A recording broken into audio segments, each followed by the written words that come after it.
too tough. She's brutal.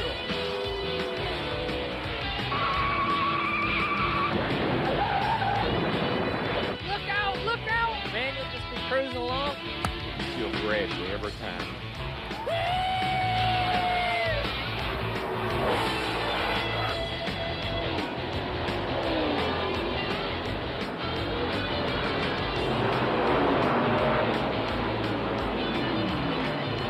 Everybody wants to win Darlington. Everybody. Everybody. Everybody. She is tough. Too tough. Too tough to tame.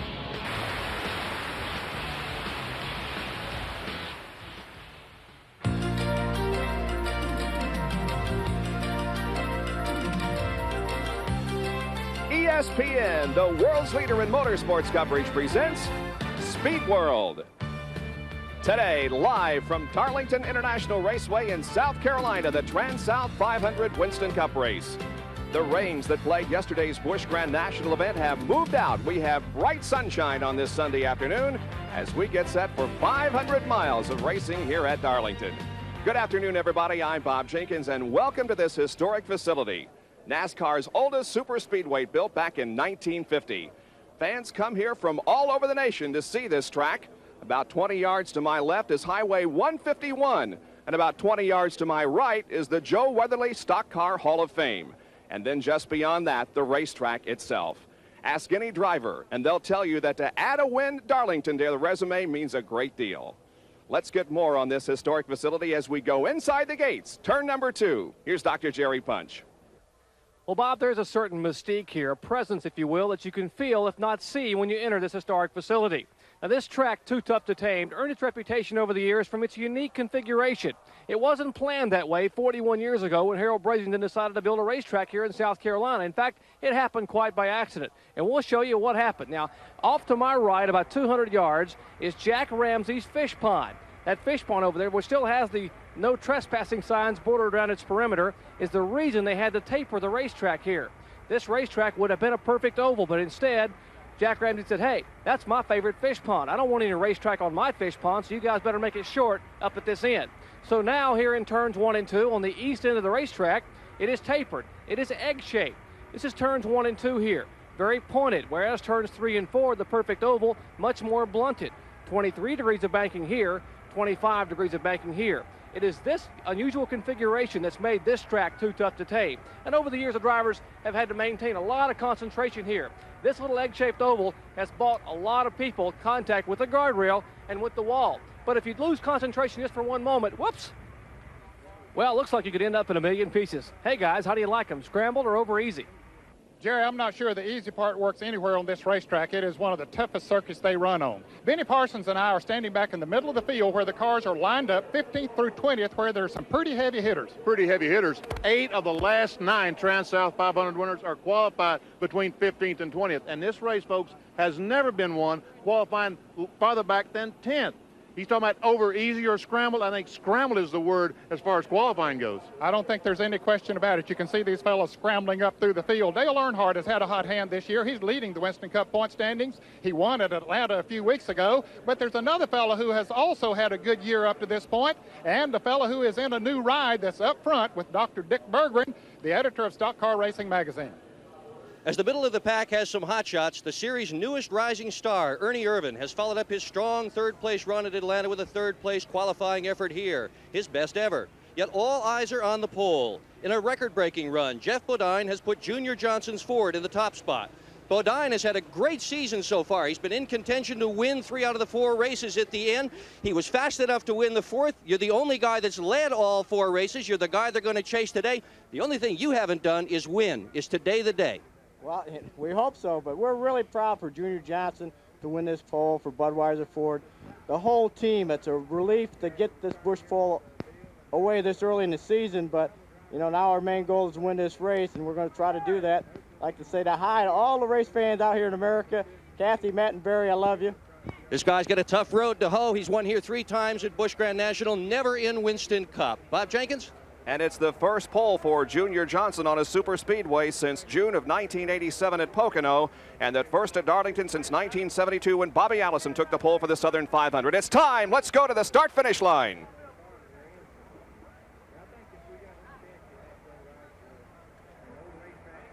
And now, ladies and gentlemen, to give the command for the most famous words in all of racing, here's the Grand Marshal for the TranSouth 500, Ronnie McDowell. Gentlemen, start your engines.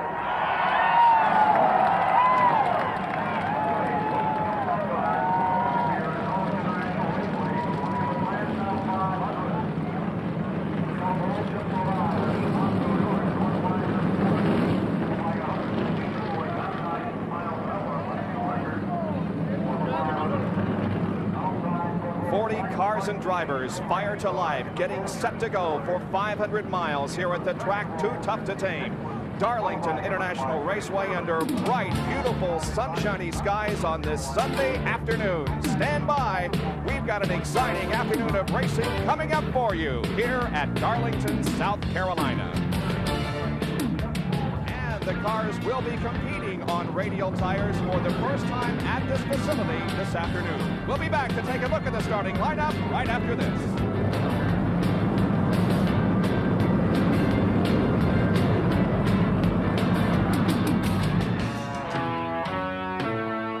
NASCAR Winston Cup Racing from Darlington, South Carolina. The TranSouth 500 just moments away. All 40 cars lined up on pit road. You know, you used to think of this as a regional or a southeastern series, but look at this. Those are the drivers in the states represented in the top 15 starting positions. Only 2 of them from North Carolina, and you can see the other states represented here at Darlington. Now, here's the starting lineup for today's race. On the pole at 162.996 miles an hour, the Budweiser Ford from Chemung, New York is Jeff Bodine, number 11. Outside of the front row will be Mark Martin from Batesville, Arkansas, in the Folgers Ford, 162.399. In the second row, Ernie Irvin, his second time in the Kodak Film Oldsmobile. He qualified at 161.445. And on the outside of the second row, the Quaker State Buick, number 26, driven by Brett Bodine from Chemung, New York. Going to row number 3 now, it's Sterling Marlin in the Sunoco Oldsmobile, car number 94. He's from Columbia, Tennessee. And outside will be Ken Schrader from Fenton, Missouri in the Kodiak Chevrolet, car number 25. In 7th position will be Greg Sachs in the number 46 car, the City Chevrolet, and you'll recognize this as one of the Days of Thunder cars, but they're not in this race to do anything for the movie. They're in the race to race. Kyle Petty will start number 42 outside in the 4th row. Michael Waltrip starts inside row number 5, and then Ricky Rudd in car number 5. Going to row number 6, it's Rusty Wallace in 27 and Rob Moroso in number 20. The 7th row consists of Davey Allison in 28 and Alan Kowicki in number 7. The 8th row has Dale Earnhardt in number 3, who won the Southern 500 last year. Darrell Waltrip in number 17. The 9th row, Bill Elliott, car number 9, and Neil Bonnet in number 21. In row number 10 will be Morgan Shepherd, who finished second at Atlanta a couple of weekends ago, in number 15, and Harry Gant in number 13. Harry's the defending champion of this race. The 11th row is Dick Trickle in number 66, and Bobby Gillen in number 8. Rick Mast in number 2, and Daytona 500 winner Derry Cope in number 10 make up row number 12. In the 13th row is Richard Petty in number 43 and Rick Wilson in 75. In the 14th row, it's Hut Strickland in 51 and Terry Labonte in number 1. Hut Strickland, another one of those Days of Thunder cars. Jack Pennington in 47 and Buddy Baker in number 90 there in row number 15. The 16th row has Butch Miller in 98 and Chad Little in number 19. Row 17, it's Jimmy Spencer in 57 and Dave Marcus in 71. Going on to row number 18 now, it's number 12, Mike Alexander, and 01, Mickey Gibbs. The 19th row, J.D. McDuffie in number 70, and Jimmy Means in number 52. And in row number 20 will be Dick Johnson in number 38, the Australian, and H.B. Bailey in car number 36. Those that missed the field, Mark Stahl, Mike Potter, and Norm Benny. Those 3 cars could not make the starting lineup. Now, let's take a look at the track Too Tough to Tame. It's 1.366 miles in length. The pole lap time was 30.170 seconds, and the speed was 162.996.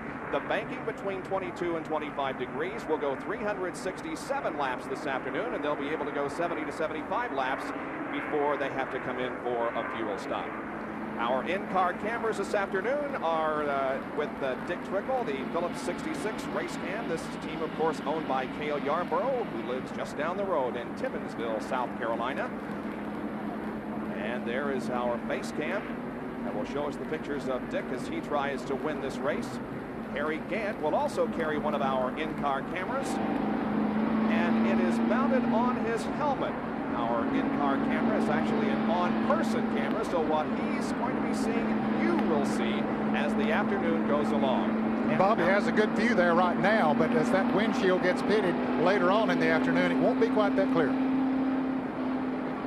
You can notice how he kind of leans to one side as he goes through that banking. And only Harry Gant has a neck strong enough to run our little camera. He doesn't even use a neck strap. That camera only weighs 2 ounces, by the way, so it's really not noticeable at all. Mounted on the side of Harry Gant's helmet. That should make some real good pictures this afternoon. And our other in-car camera is being carried by what I think you could term a sensation in Winston Cup racing. He took that number 4 car to the front of the field at Atlanta a couple of weekends ago and finished in 3rd position and is looking for an equally good finishing here this afternoon. That wave behind him, that he gave just a moment ago, that was to tell Sterling Marlin, who started behind him, good luck. And don't hit me in the first one. There you can see Ernie Irvin as he gets set to go, coming up through the gears.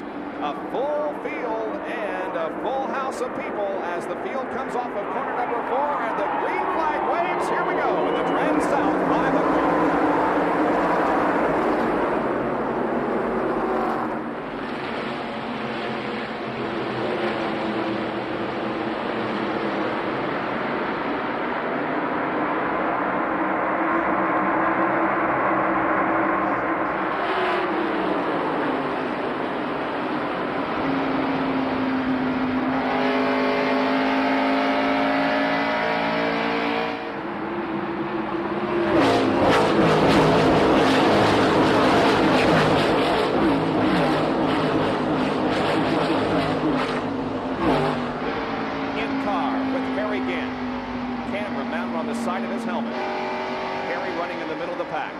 The leader is Jeff Bodine after 1.5 laps. That's unbelievable. Look how his head is bobbing around in the corner. It looks like it's on a roller coaster or something.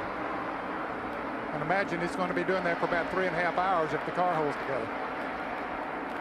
That is an amazing shot. I never knew my head moved like that when I was in a race car. No wonder your neck was sore at the end of the race. Exactly.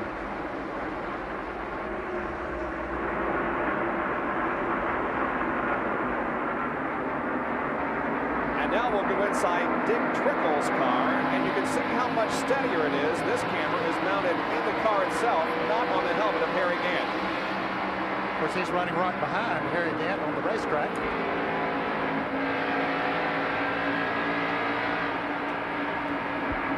And looking back from the bumper cam on Harry Gant's car to Dick Trickle.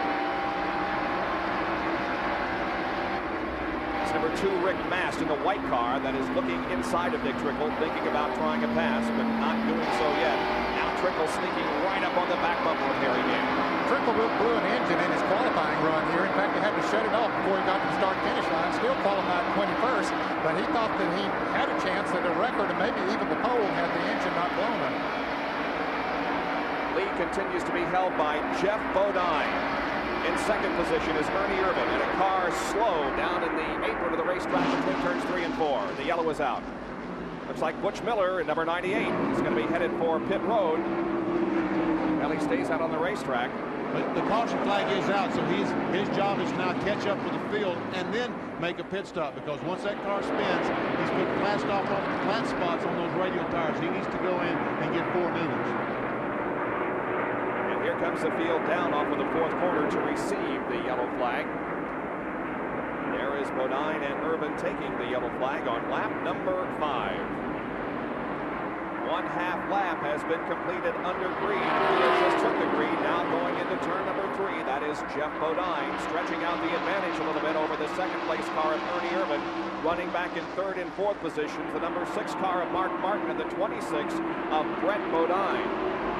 Then comes Ken Schrader in number 25 and Sterling Marlin in 94.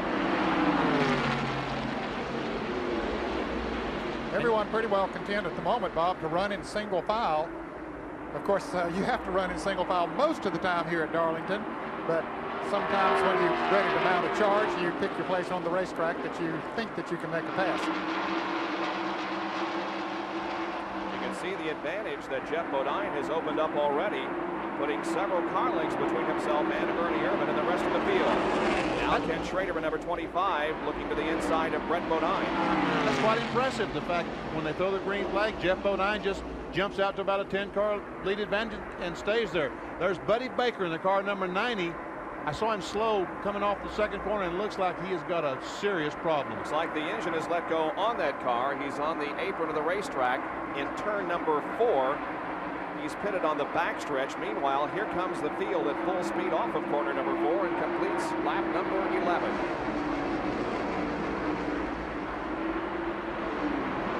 The cars are using Goodyear radial tires for the first time at this facility, and Goodyear is donating $1,000 to the Winston Cup Racing Wives Auxiliary in the name of today's pole sitter, Jeff Bodine. Now here's Ken Schrader again looking inside of Brett Bodine at the end of the backstretch.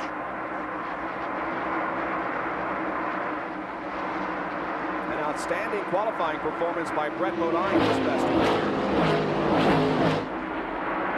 That quicker State Buick in 4th position. But look at that two-tone. Well, there you're looking at the shot out of Ben Trickle's automobile right behind Harry Gant. And already Trickle's picked up a stone in his windshield. It's cracked. Now, what complications could that lead to later? Could that increase and cause a problem for him? I don't think at the speed they run here in Darlington that will make the windshield cave in. As Harry Gant tries to get alongside Neil Bonnet, makes the move going in turn 3. Looked like Neil just backed off once Gant got up there and let him have the groove. That's from the bumper cam on Harry Gant's car. Now remember, he is the defending champion of this race. Remember a year ago when he won here and stopped that long losing streak? Here again, the helmet cam on Gant as he sets the car into the turns first 1 and 2. And he has a cracked windshield. Just above the steering wheel there is a crack in his windshield. Bumper cam looking back on Neil Bonnet and Dick Trickle to the right. Trickle passing Neil Bonnet as Neil has lost 2 positions here in the last lap. We have had a caution already. It happened just a few laps ago, and this was the reason. Butch Miller. You can see he went into turn 3. The car got loose, and around he went, almost around. He got it gathered back in before it went completely around. Of course, the caution did come out. He came in, got 4 new tires, so he's back in the field. Again, we're riding with Harry Gant with the camera mounted on his helmet. And now let's go inside of Dick Trickle's car. Here it is, as Gant is right ahead of him now. And again, notice on the right side of the windshield, the little crack that's formed.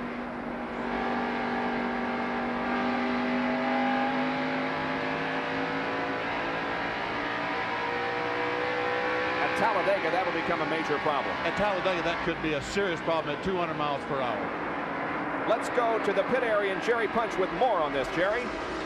Well, Bob, one of the hazards here at Darlington is indeed what you're seeing now. Already Harry Gant and Dick Trickle and a couple others are showing some cracks in the windshield, but most of the teams prepared for that. I'm in the Ernie Irvin pit, and they have a windshield stacked here behind pit road. Now, it's a plexiglass windshield backed by Lexan. That's a safety feature to keep this windshield from actually imploding inside on the driver. Now, one thing you see here at Darlington is a lot of gravel, therefore a lot of punctures and cracks in the windshield. But that's the reason the radials are so effective here. They are cut or puncture resistant, where in years past you may see a dozen or 2 tires cut or punctured. Today, you probably see less than 3 or 4 because of the stability of the radial tire. All right, thank you, Jerry. Stability showing in the cars of Ernie Irvin and Mark Martin as they run 2nd and 3rd behind our leader, Jeff Bodine. Meanwhile, we have some cars that are moving up from that position on the grid that Ned and Benny visited earlier, 15 through 20. Here is the number 3 car of Dale Earnhardt, the winner of last year's Southern 500 here in Darlington, and the defending Winston Cup champion Rusty Wallace as they try to make their way through the field. I think everybody expected Dale Earnhardt to move up through the field. Regardless of where he qualifies, you just automatically expect him to move up through the field.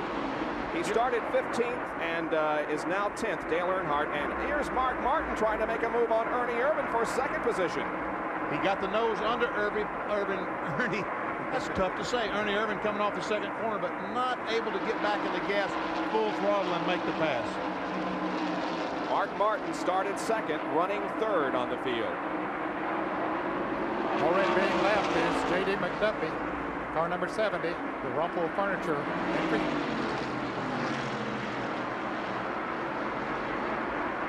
The number 28 car of Davey Allison has decided to visit pit road for an unscheduled stop. Here's a guy who is trying to turn his season around. He's finished second and third here the last 2 years. However, is in for an early stop. Dick Berggren is in the vicinity. Dick? Well, Bob, all they're doing is changing right side tires, and Jerry Punch is right. It's unlikely a tire cut down, so it's more likely than not that either they've had a tire equalized or they simply didn't like the setup. Now, all the practice and qualifying that was done here for this event was done under cloudy, overcast, drizzle skies, and the racetrack we see today is being run under sunny skies. So we've got a very different situation for the cars, and a lot of guys were taking guesses as to what the setup should be.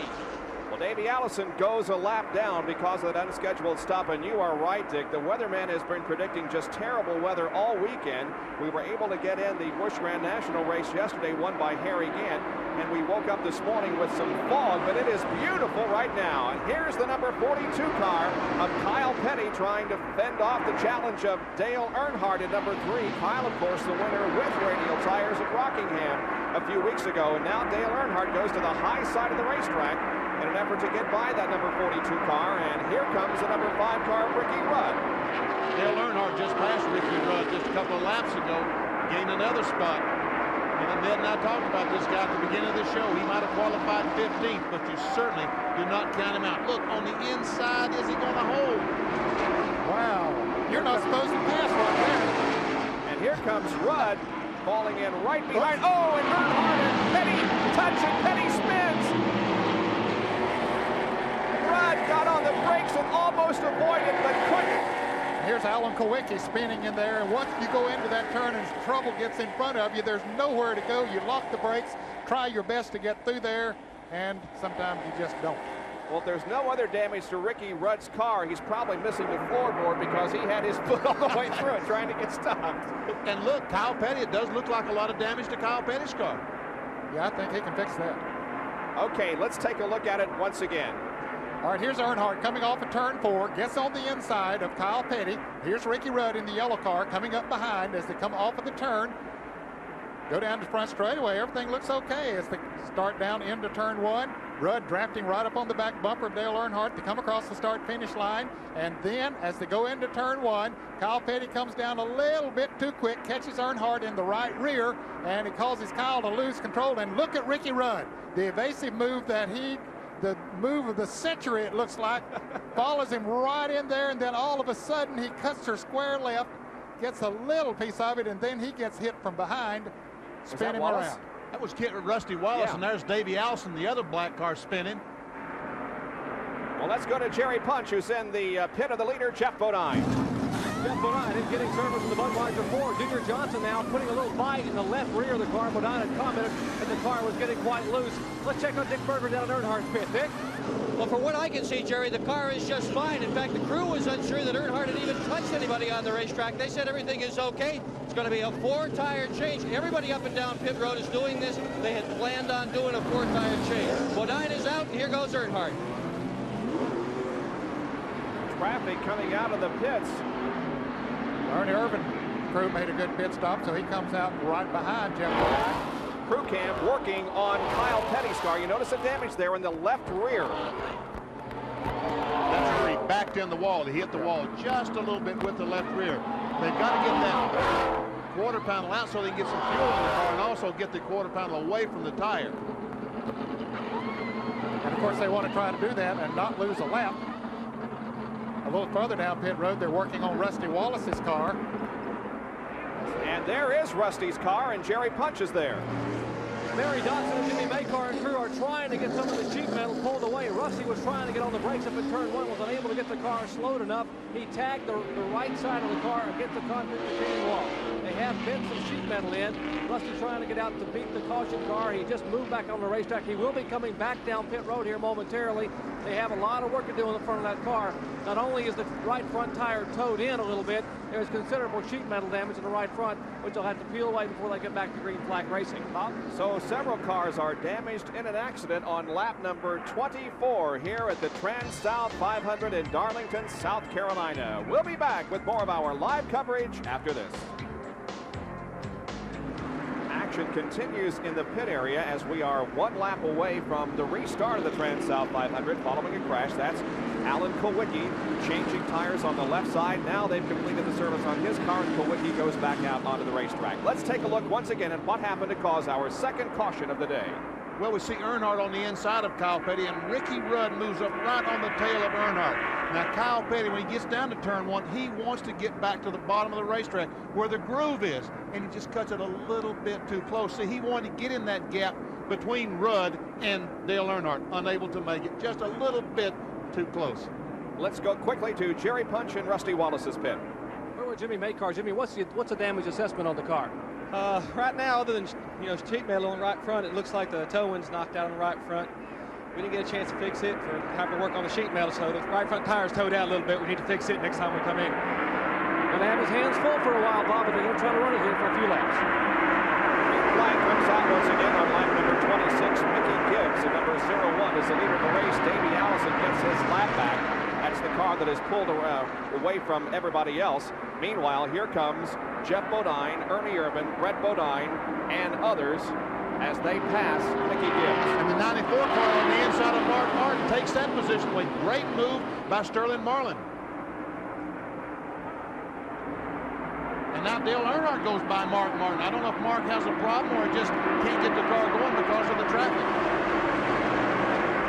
Benny, don't they say that it takes a lap or two to really get a good solid feel of these radial tires? Well, that's what I thought until Jeff Bodine, the car 11, qualified on Friday, and it didn't take too long to get him going. Well, here's a Big A Auto Parts pit stop performance on Ernie Irvin.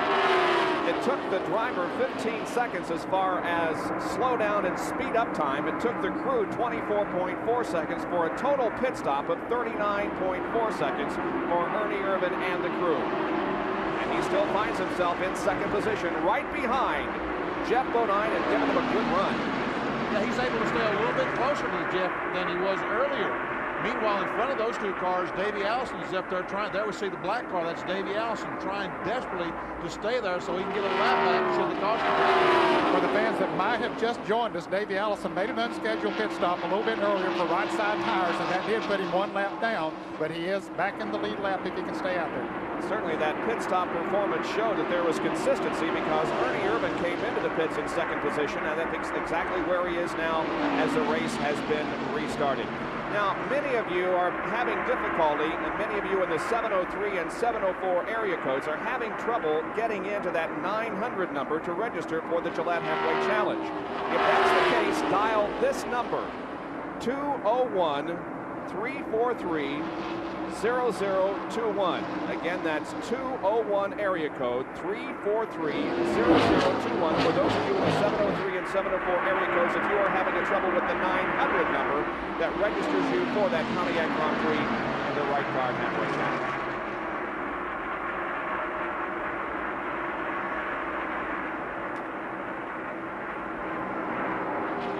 So Jeff Bodine leads Ernie Irvin, the number 42 car. Kyle Petty, there he is, struggling to get back up front after a run-in with Dale Earnhardt in the early going. Let's go down to Jerry Punch, who is with the crew chief, Gary Nelson. Indeed, he is struggling, Bob. Let's check with Gary. Gary, how bad is the car hurt? Well, the left front suspension took a pretty hard hit. The camber's off and it's towed out. It's not running real bad right now, but definitely not up to full speed. We're going to need kind of a long model to do some work on it and maybe assess the damage a little more. But I guess the track just gets real narrow going into turn one. Now, how long will it take you to fix it? It'll take it 4 or 5, maybe 6 caution laps at least, wouldn't it? Well, the first thing is to figure out everything that's bent and then hopefully be able to fix it and get the alignment back. You know, normally it takes us a couple hours to align the car in the shop, but if we're fortunate and it's easy to change parts, we can do it in 4 or 5 laps. And if the caution's out, we should be able to do it without losing a lap. Well, Kyle may have had a pretty easy ride at Rockingham, but he's going to have his hands full here today.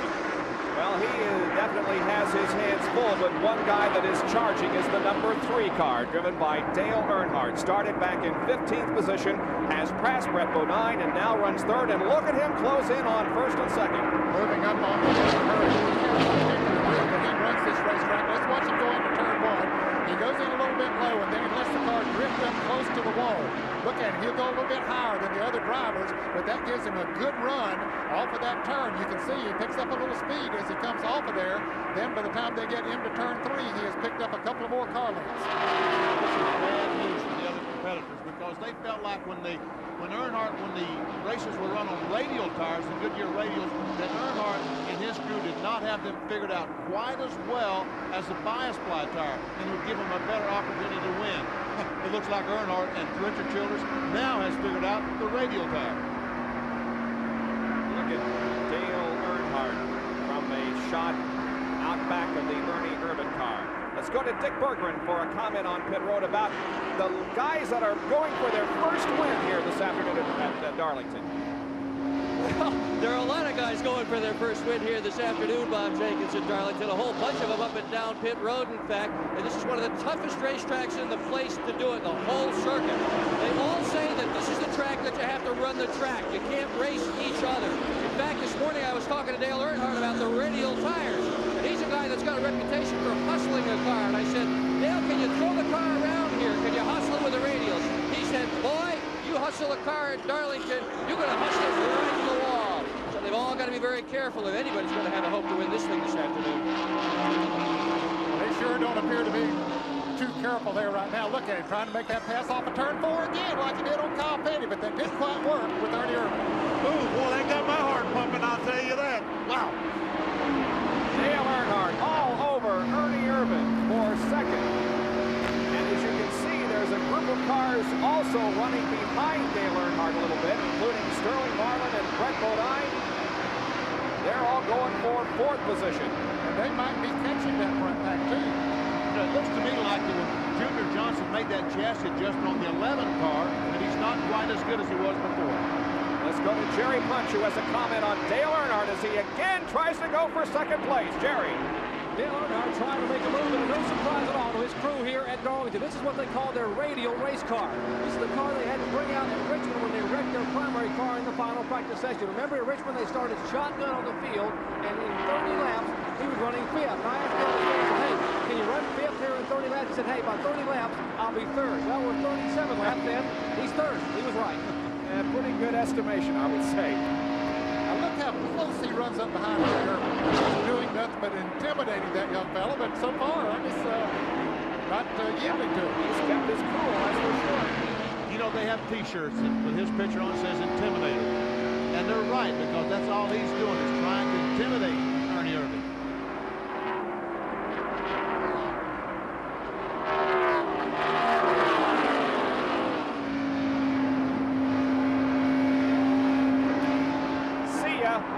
There he goes. Earnhardt has 2nd.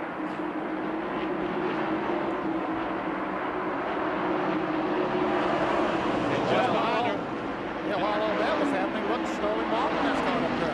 Sterling runs this track exceptionally well, too. He's had some good finishes here on this racetrack, was in position, I believe it was a year ago, to win this race and had some tire problems, but he always runs well here. And he is running the line totally different than everyone else does in 22. He's running on the bottom of the racetrack. We watched Earnhardt go in and let the car drift up. Sterling Marlin is able to keep that Sunoco Oldsmobile on the bottom of the racetrack. So now Earnhardt is 2nd, then Irvan, then Sterling Marlin. Sterling was 5th in the 1989 TranSouth 500. He was 10th in the Southern 500 last fall. We'll take a look at the top 15 as we take another break from the TranSouth 500 in Darlington, South Carolina. Jeff Bodine leads Dale Earnhardt, Ernie Irvan, and others. We'll be right back.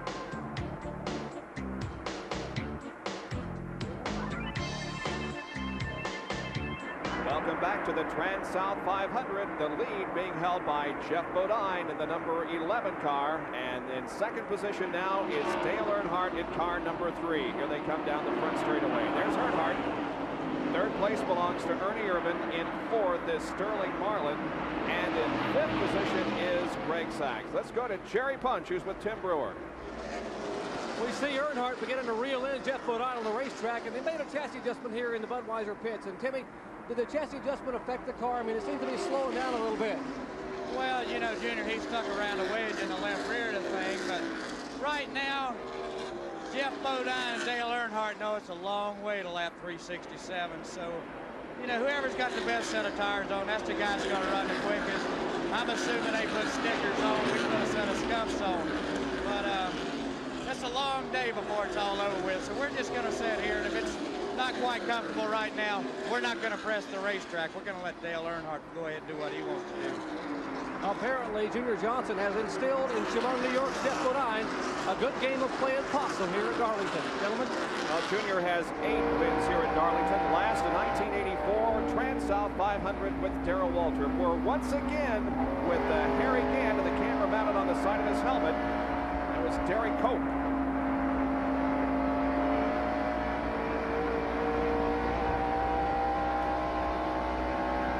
Boy, he looks like he's on a roller coaster in there, doesn't he? He always just looks straight ahead. You know, he'll glance into the mirror every once in a while. And most of the time when they go into the turn, they'll glance into that mirror to see who's behind him or who might be coming up beside him. But he's always looking straight ahead. You can hear him decelerate going into turn 3. That's why they say peripheral vision is so important to a race car driver, because you don't really have to turn your head to see what's beside of you. And now Dale Earnhardt has closed within car length and a half of Jeff Bodine. Let's see if Earnhardt makes a bid for the lead here. Brewer said we'll just wait and see what Earnhardt wants to do. Well, pretty obvious what he wants to do, isn't it? For one thing, he wants to get 5 Winston Cup points, being the leader of this race. Leading lap number 48. 397 make up this 500-miler here at Darlington.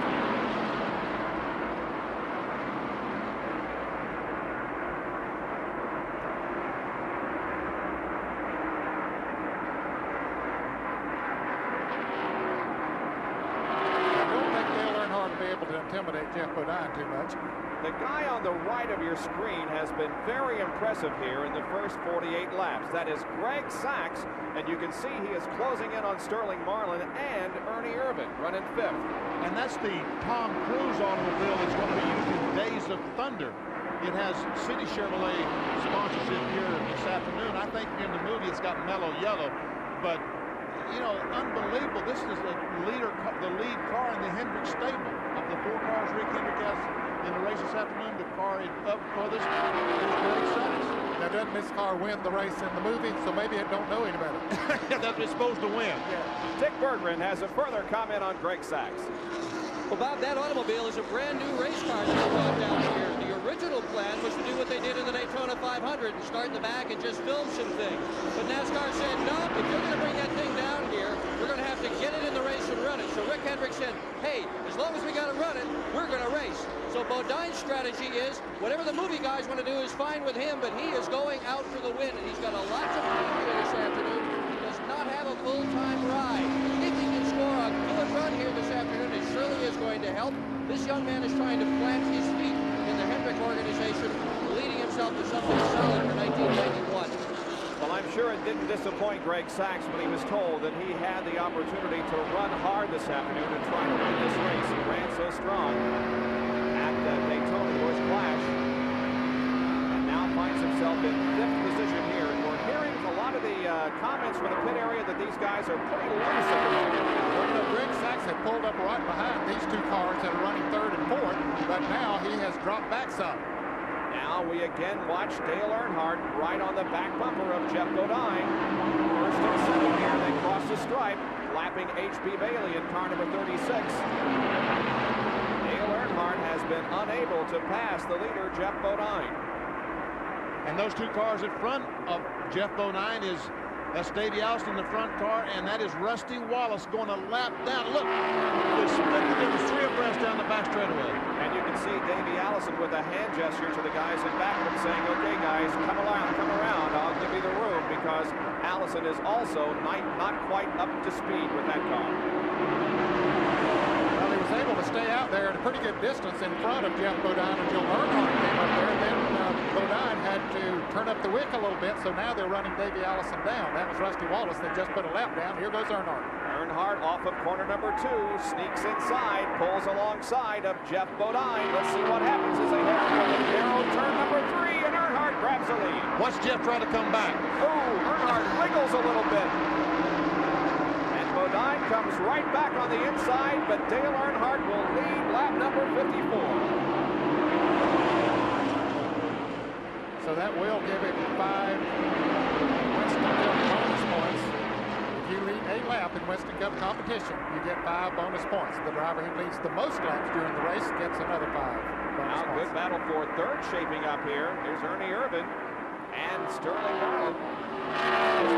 Rusty Wallace to the inside, so obviously that little shunt that Rusty was involved in with Kyle Petty and others has made that car very difficult to handle. Jimmy Maycar said the toe end was towed out too much, and that certainly will make it tough to get around the curves. And here's a car we haven't talked about all afternoon. Morgan Shepherd in the red, white 15 photograph order owned by Bud Moore. Look, he's up behind Brett Bodine. Shepherd running in 7th place, Brett Bodine running in the 6th position. Morgan Shepherd, of course, with a very good run in Atlanta 2 weeks ago, finishing second in that race, almost won it.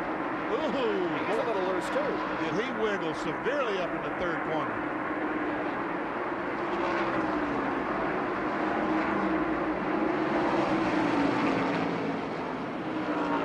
Morgan Shepherd has moved up nicely in the first 55 laps. He started 19th, was at 10th, lap number 35, and currently is running in 8th position at the end of 55 laps. That's pretty good progression on a track like that. You know, people thought that this combination of marriage between Bud Moore and Morgan Shepherd would not work. But so far, they have proven those fellas wrong, because it has worked very, very well. Shepherd currently in 2nd place in the Winston Cup point standings behind Dale Earnhardt.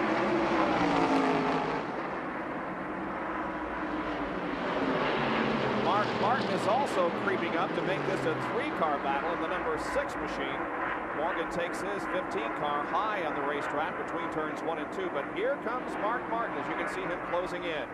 Now you can see the interval that Dale Earnhardt has opened up on 2nd place Jeff Bodine. So at the moment, this TranSouth 500 is in the hands of Dale Earnhardt.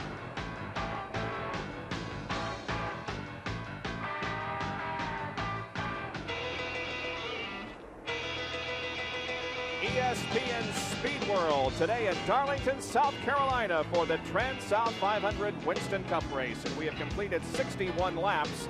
And the guy that was running in 5th spot, Greg Sachs, well, he's had some problems. Is slowing on the racetrack, and it looks like his afternoon may be over. I believe the engine has let go on that Chevrolet, Bob. There was a little smoke coming from it. That might be the reason we saw him run up there behind the 3rd and 4th place car a little while ago. Then he backed off. The car was probably overheating, and he was just trying to cool it, but I believe it's got the best of it. You know, that was going to be a problem for the guys this afternoon, because it has to be at least 20 degrees warmer this afternoon than it's been all weekend. And I don't know how you can figure out how much grill opening to run or anything else with the temperature we've had Thursday, Friday, and Saturday. As well as jetting the carburetor, which has a great deal to do with the engine temperature. So Greg is going to come down and go into his assigned slot here on pit road. Will not take the car behind the wall, at least for the moment. They'll look inside to see if it might be a repairable problem and maybe get Greg back out on the racetrack. Having a good run, was running 5th when the problem occurred. Let's go to Dick Berggren, who perhaps can tell us more. Dick? Well, I really wish I could, but right now there's not an awful lot to say. The mechanics are just looking the car over. One has just pointed his thumb in the direction of the garage area, and that's always a bad sign. The hood goes down. Apparently the engine has expired. And so they will take the 46 car behind the wall and back into the garage area. The day's over for Greg Sachs. On the racetrack, meanwhile, it continues to be a Dale Earnhardt story as he has the lead now, and he's about to put a lap on Kyle Petty in car number 42. These two came together right there a few laps ago, causing some damage on the 42 car. And the number 28 car of Davey Allison also got a lap down. However, he has made it up and has been able to stay ahead of the leader, Dale Earnhardt. Remember a while ago you said Davey Allison waved to him, said, come on, guys, go by. They can't catch him to go by. That's not what he was waving. He's probably waving to Rusty Wallace, who he was passing at that time. But anyway, he has been able to stay ahead of the leader, Dale Earnhardt. There he is moving into turn number 1, just behind Jimmy Reed's car. Second place machine driven by Jeff Bodine, and then right there in third spot, not too far behind Jeff, is Ernie Irvin at number 4. And not too far behind him, we just saw the yellow hood of Sterling Marlin's on Oldsmobile. And running in fifth place is Kenny Schrader. I think I left him out when we were talking about Brett Bodine and Morgan Shepherd back there a moment ago. Kenny Schrader was ahead of them at that particular point. He's running fifth. And of course in sixth now is Morgan Shepherd. Greg Sachs out of the race, Dick Berggren with him. Well, it ran awfully well while it ran, but it didn't run long enough. Well, Dick, you know, City Chevrolet Lumina was real strong. I'm disappointed we dropped out so early, but we had a little engine trouble. I'm just looking forward to Talladega when we come out with our new colors and Ultra Slim Fast. Got a lot of things to look forward to this year. We've got a radial tire here at Darlington for the first time today, Greg. Would you evaluate his performance thus far in the event? I felt right from the start of practice that the tire was working great. Very predictable, no surprises. The stagger stays the same all day. I think it's going to be a real good day for Goodyear. Good marks on the tire. Greg Sachs will watch the rest of this race from the pit area. Battle for second position, a good one. Number 11, Jeff Bodine, and number 4, Ernie Irvin as they pass Kyle Petty. Let's go inside Ernie Irvin's car. And you can see there seems to be a light on in that car. Is that really a light on? No, that's a fuel pressure. That's a light. When he gets low on fuel will come on, but that's just the sun reflecting off that yellow lens is what we're seeing. Because he pitted just a few laps ago and filled it up with gasoline. We see the sun once again reflecting on that yellow light.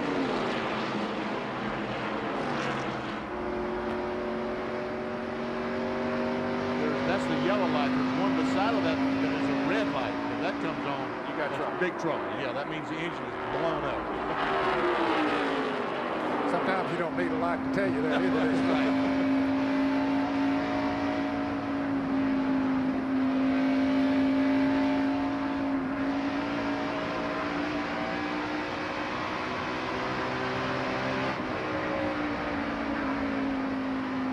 Folks out in California watching this, that's your own Modesto's Ernie Irvin in the Kodak Film Oldsmobile following Jeff Bodine in the Budweiser Ford for second place.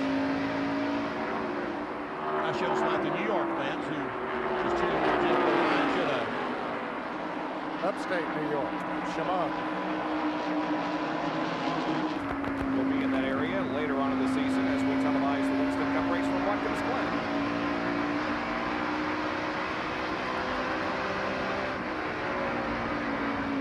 Barney hasn't made any real serious attempt to pass Jeff Bodine. He knows that this is a long race and a tough track, and he just wants to keep his nose clean for a while. The number 20 car driven by Rob Moroso and the 9 car of Bill Elliott. This is for 10th position, 10th and 11th here. Rob Moroso, of course, a rookie on the Winston Cup Trail in 1990, leading the rookie points at the moment, and the veteran Bill Elliott, who won the Winston Million here at this track not too long ago. And you certainly can't count Bill Elliott out on this racetrack either. He's a good, smooth driver. He knows he has won here in the past. In fact, he won $1 million here a few years ago, and you just can never count him out here. There's a lot of traffic here. Brett Bodine. Also, Rick Wilson really squirrely coming off the second corner. Here comes Moroso to the inside to pass him, and Bill Elliott will also try to as they go into turn number 3. Let's see if Rick Wilson goes up enough for Bill Elliott to get alongside. He does. Elliott dies on the inside. That's the preferred position. Takes a spot away from Rick Wilson. And that's Michael Waltrip in that other yellow car that is trailing the Rick Wilson number 75. Those are the cars from about 9th through 15th position. You know, I was talking to Michael Waltrip just before the race started coming up here, and I didn't get a chance to speak to Darrell, but Michael told me his dad, Leroy, is feeling bad, and say hello to him back in Owensboro, Kentucky. Leroy, the boys are okay. They're not leading, but they're doing okay. And let's also say hello to Ralph Seagraves, who's in the hospital in Winston-Salem, North Carolina, and Dick Hasek, both very popular figures around the NASCAR Winston Cup Series. Here's Darrell Waltrip in 1766, and driven by Dick Trickle as he carries the Phillips 66 in-car camera. Well, this has turned out to be a heck of a race here. There's 6 or 7 cars join this race. Well, let's see Dick Trickle running behind Darrell Waltrip, running in 13th position. Waltrip running in. Ooh, boy, did he get close. That's Jack Pennington. Jack Pennington, one of the other rookie candidates in Winston Cup racing. He's to the inside of the track. And now Trickle and Rudd will be able to pass him. You see how much distance he lost to Darrell Waltrip with that little bobble over in turn 3 where the racetrack is so very, very narrow, trying to get in that corner.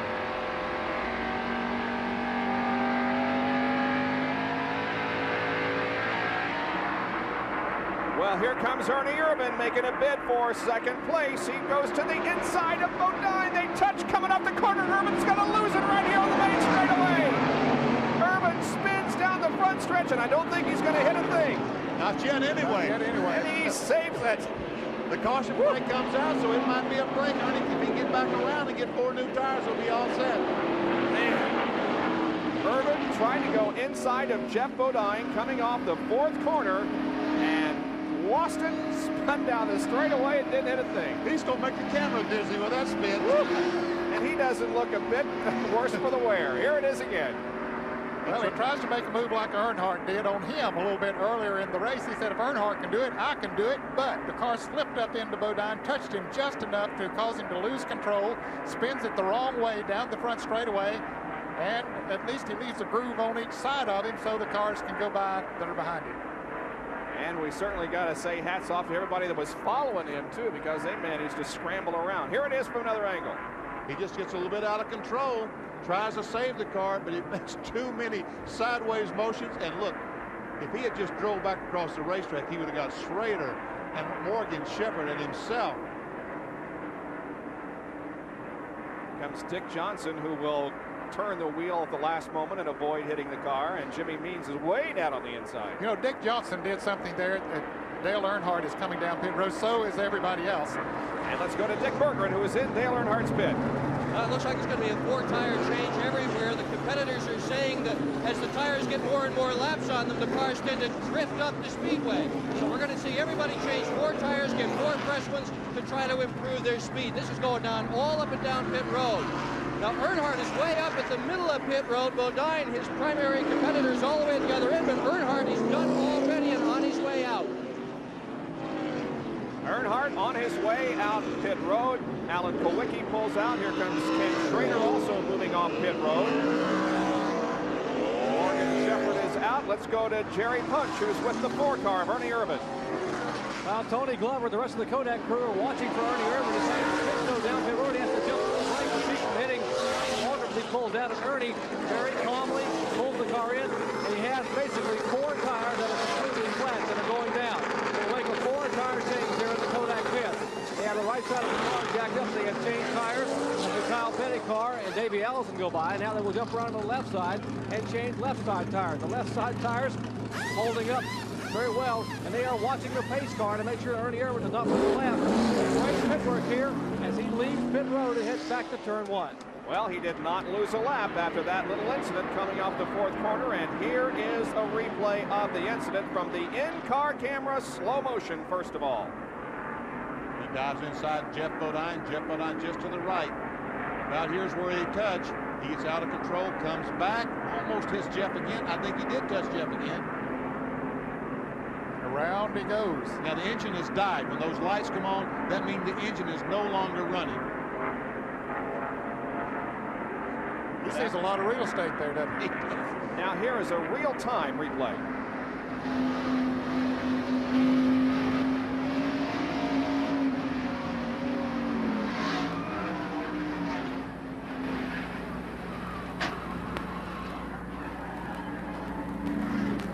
Well, the sound of tires screeching only. Didn't hit anything. Did you hear that little bit of a bump? That was a tire blowing out. Okay.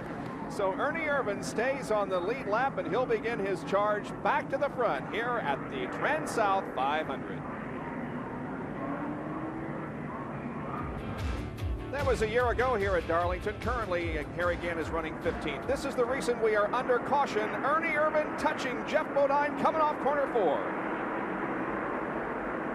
And of course he spins around. Everyone else gets by.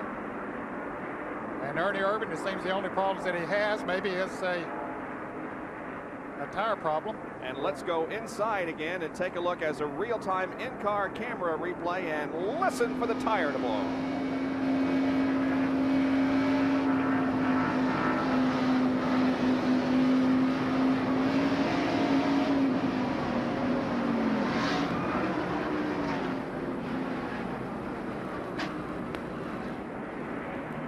There you heard it. Jerry, what's it look like?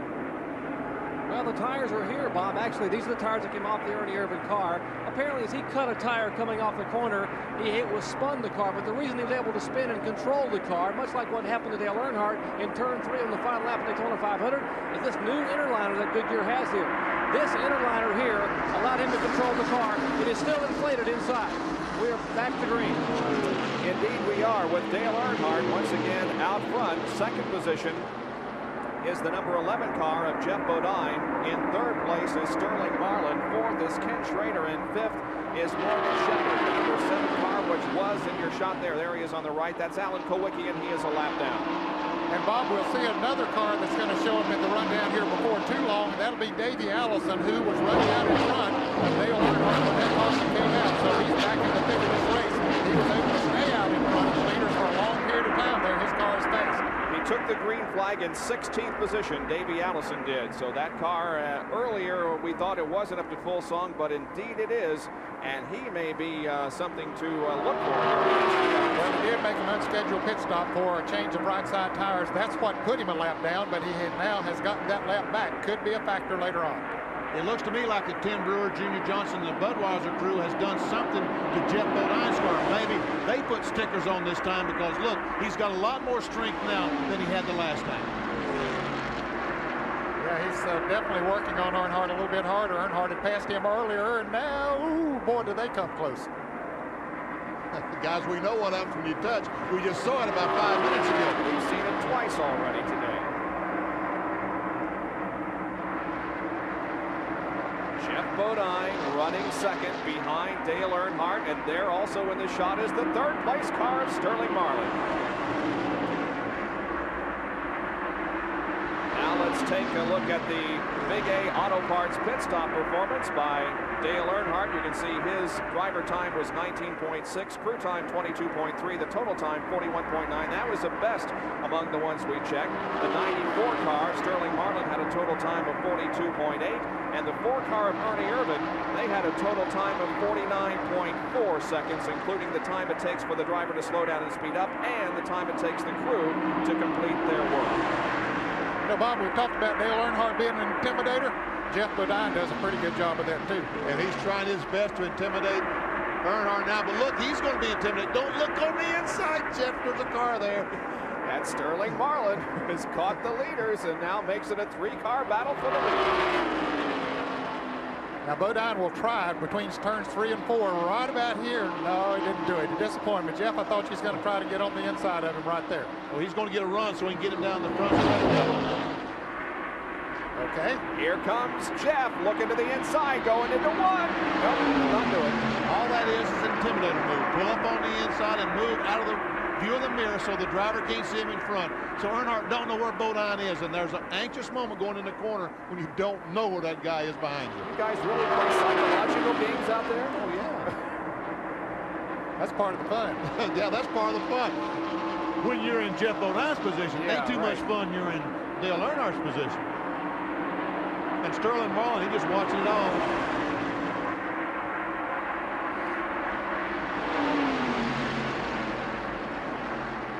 Certainly Earnhardt is giving plenty of room down on the inside, especially in turn 1 and 2, because he likes to run up high in the center of that turn. Does it every lap. Dale Earnhardt has 5 wins here at Darlington, looking for number 6 this afternoon.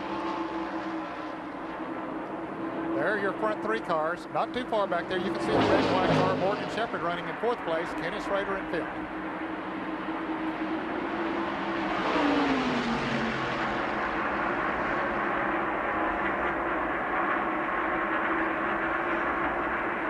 I tell you, fellas, those cars are pretty evenly matched. They sure are. I was looking for the difference in those 2 cars.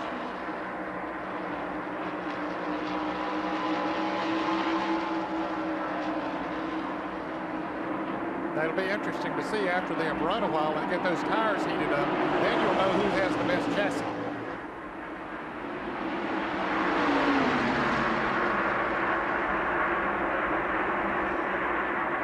And Benny Sterling Marlin's still using that low groove, as we saw earlier, but it's working for him because he's able to stay right with him. You know, Ned, as the day wears on, that might be to his advantage because all these fellas are running up high on the racetrack, and that groove is going to get to be very, very slow up there. If Sterling can stay on the bottom of the racetrack, he's going to have some green racetrack to get a little off later on in the race. Good work to his advantage. Sterling's best finish in a TranSouth 500 was 4th in 1987. And in the past 3 TranSouth 500s, his finishes have been 5th, 5th, and 4th. So indeed, he knows how to run this racetrack. Currently, Sterling Marlin 3rd behind Jeff Bodine and Dale Earnhardt. We'll be right back.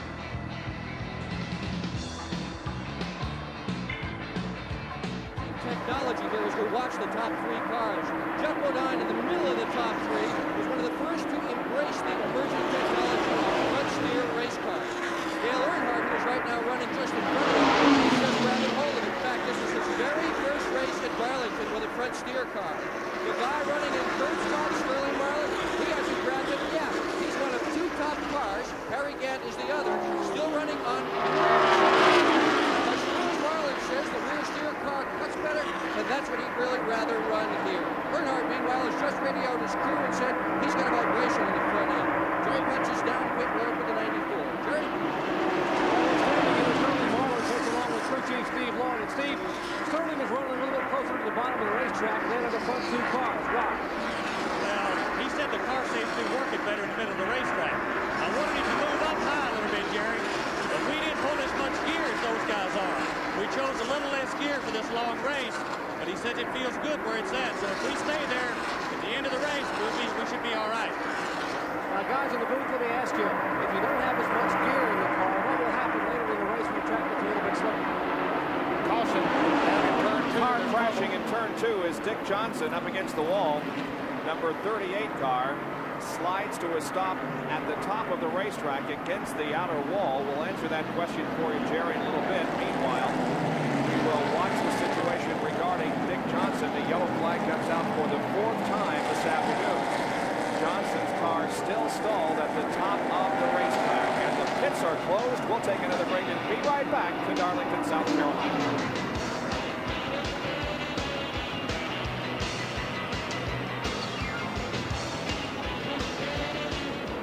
Still under caution in the TranSouth 500 for the 4th time this afternoon. An incident over in turn number 2 involving Dick Johnson. The car sliding high and hitting the wall over there. I don't think there was any serious damage to the car or to Dick, but the pace car has picked up the field, and we are under reduced speed for the 4th time this afternoon. Let's go to Jerry Punch, who has a comment on Jeff Bodine. Gentlemen, Jeff Bodine came in and pitted and changed 4 tires. Tim Brewer and the Budweiser crew changed 4 tires in 20.9 seconds. And actually what happened was, you consider that's a great pit stop. In fact, it's a world record for 4 tire changes. But Brewer's air gun came apart. The spring came out of his air gun in the right front of the car. And he actually had to replace the last lug nuts by hand and borrow an air gun. Now, all that and a problem with the spring in 20.9 seconds. A great pit stop. And Jeff Bodine is back as one of the lead cars here. Let's go up to Dick Berger on the Dale Earnhardt pit. Well, Jerry Punch, that yellow flag was very well timed for Dale Earnhardt. As we mentioned just before it happened, he had radioed his crew and said he had a little vibration. And just before that yellow flag came out, he radioed again and said the vibration has gotten bad. The Goodyear guys took a look at the tires. They didn't find anything wrong with it. These pit stops are so fast, the team didn't really have an opportunity to look carefully at the suspension. So they've all got their fingers crossed that whatever that vibration was is gone away. No guarantees. Well, he is lined up, what, the 6th car in line, I believe, behind the leader, Jeff Bodine, and Sterling Marlin, and Mark Martin, and Michael Waltrip. You can see how he came, Jeff Bodine came in 2nd position and went out as the leader on lap number 89. And the Big A Auto Parts pit performance on it took him 15.9 seconds to get in and out. The crew 23.1 for a total time of 39 seconds. Good pit stop for Jeff Bodine. And he is lined up as the leader as we are set to go back to racing. Ernie Irvin is in for a pit stop, and the hood is up on that car. Jerry. Well, he had a serious vibration in the car, and they were working on the car, and the front end of the car, apparently, they may have had a hose come up to a lot of oil. Apparently, that's what happened, that it had a vibration, or maybe when they spun, they may have pulled a fitting off of one of the oil lines.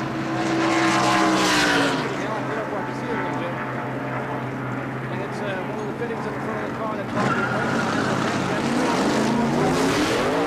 Ernie Irvin's now sitting on pit road with the car up on the jack stands under caution. He will lose a lap apparently as the field getting ready to come through turns 3 and 4, and they have no hope of getting this car back on the track, so he definitely will lose at least 1 lap here to go back to green. Well, the problem is, Jerry, the vibration of bringing the car all the way around the racetrack with a flat tire tears those fittings apart.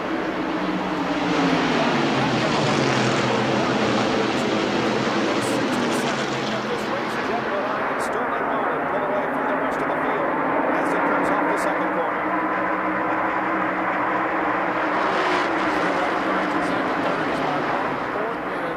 Michael Waltrip, Dale Earnhardt in 5th, and Earnhardt trying to take away that position. And Earnhardt moves to the inside of the yellow car. Michael Waltrip and Dale Earnhardt goes to 4th place. Now begins to set his sights on the number 6 car, the Folgers machine, by Mark Martin. The 2nd car, number 94, Sterling Marlin, running in 2nd place. And here's a good battle back in the paint. Running over to the inside past Mike Alexander, but look at the traffic. Bill Elliott is on the extreme left. Then comes Morgan Shepherd right behind him. Now we see Neil Bonnet, who is staying ahead of Bill Elliott and Morgan Shepherd. Alan Kowicki also in this battle. Gary Cope in the red white car. The green car is Red Bodine. Ricky Rudd in the yellow white car behind Red Bodine. Bill Elliott trying to get by Neil Bonnet, pulls alongside up, has position. Now it's a race down the back straight away to turn 3. Neil Bonnet is along down, so is Alan Kowicki. The number 9 car of Bill Elliott is 7th, and the 15 of Morgan Shepherd is in 8th position. And then here comes the 26 of Brett Bodine, Ricky Rudd, and Harry Ginn. Harry Ginn on the inside. Take that position away, has position. Here it is. Car camera. What's not is up in Harry's head. Boy, he must have been that steady.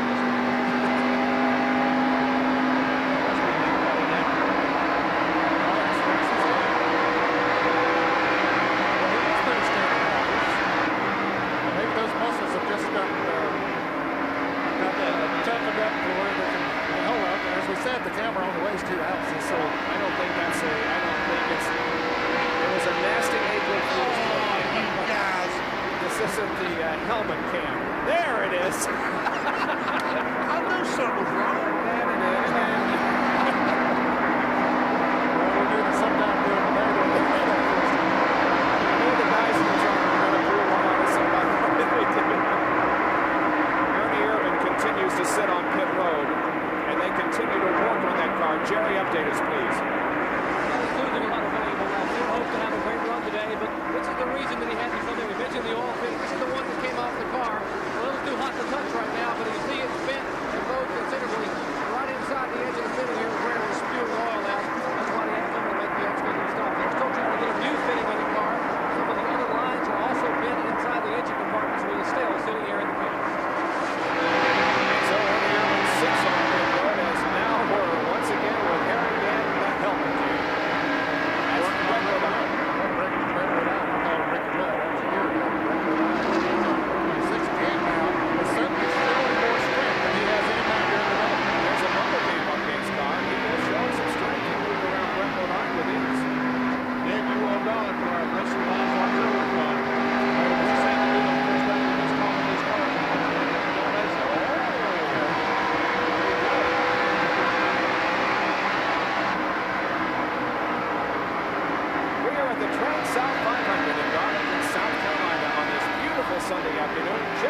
Bodine leads at the moment over Sterling Martin.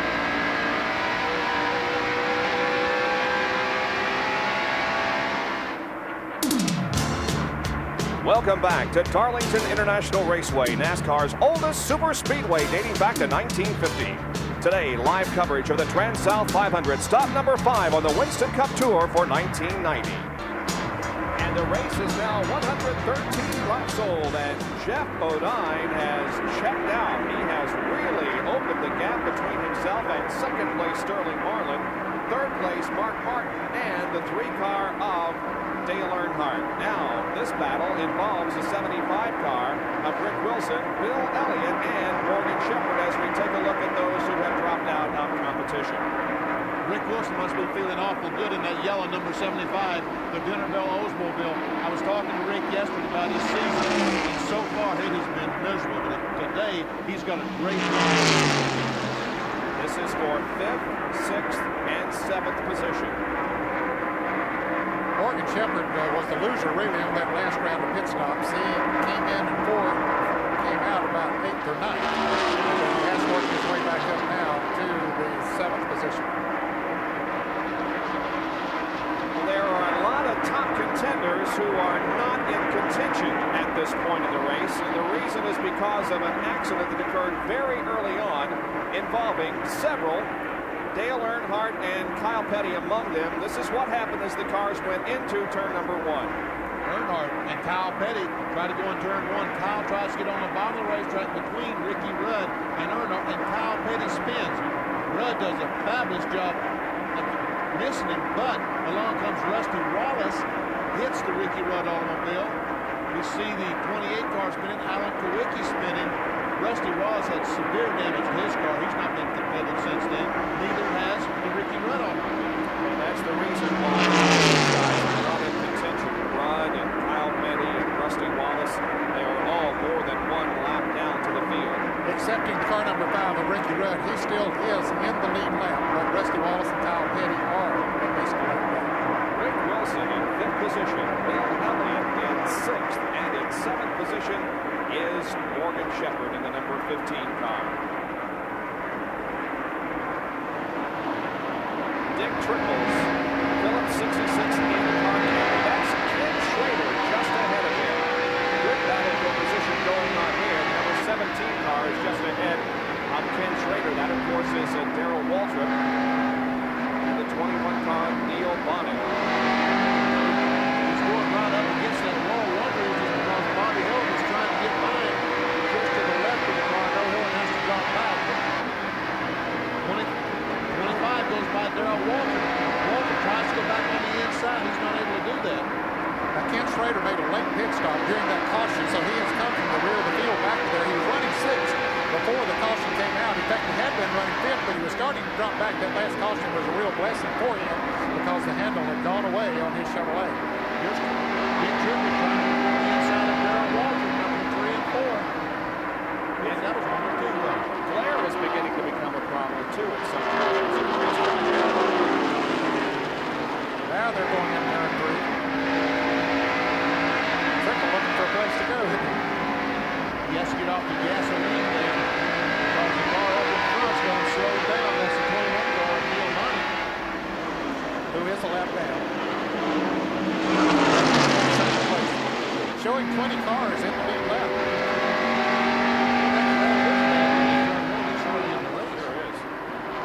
Now Schrader goes inside. Neil Bonnet down the backstretch. Neil 6 next Bonnet. And Darrell Waltrip will fall in behind Neil. He'll try to get alongside Neil to get position coming off turn 4. He makes the pass. Dick Trickle now is behind Neil Bonnet, and so is Bobby Hill. Trickle are in the lead lap. Right now, the Trickle car being shown 14th position, and Bobby Hill shown 15th. I could see him making that car win turn 1. You thought? No, the glare is just really bad down there going into one. Lose sight of everything for a moment. Glad I ain't that thing. Now, one thing, fellas, that how long ago was it that the daylight saving time was changed? Where our Last night. Yeah. Last night. Well, I know, but when did they start doing it this early in the year? And you know, normally in the TranSouth, you wouldn't have this until late in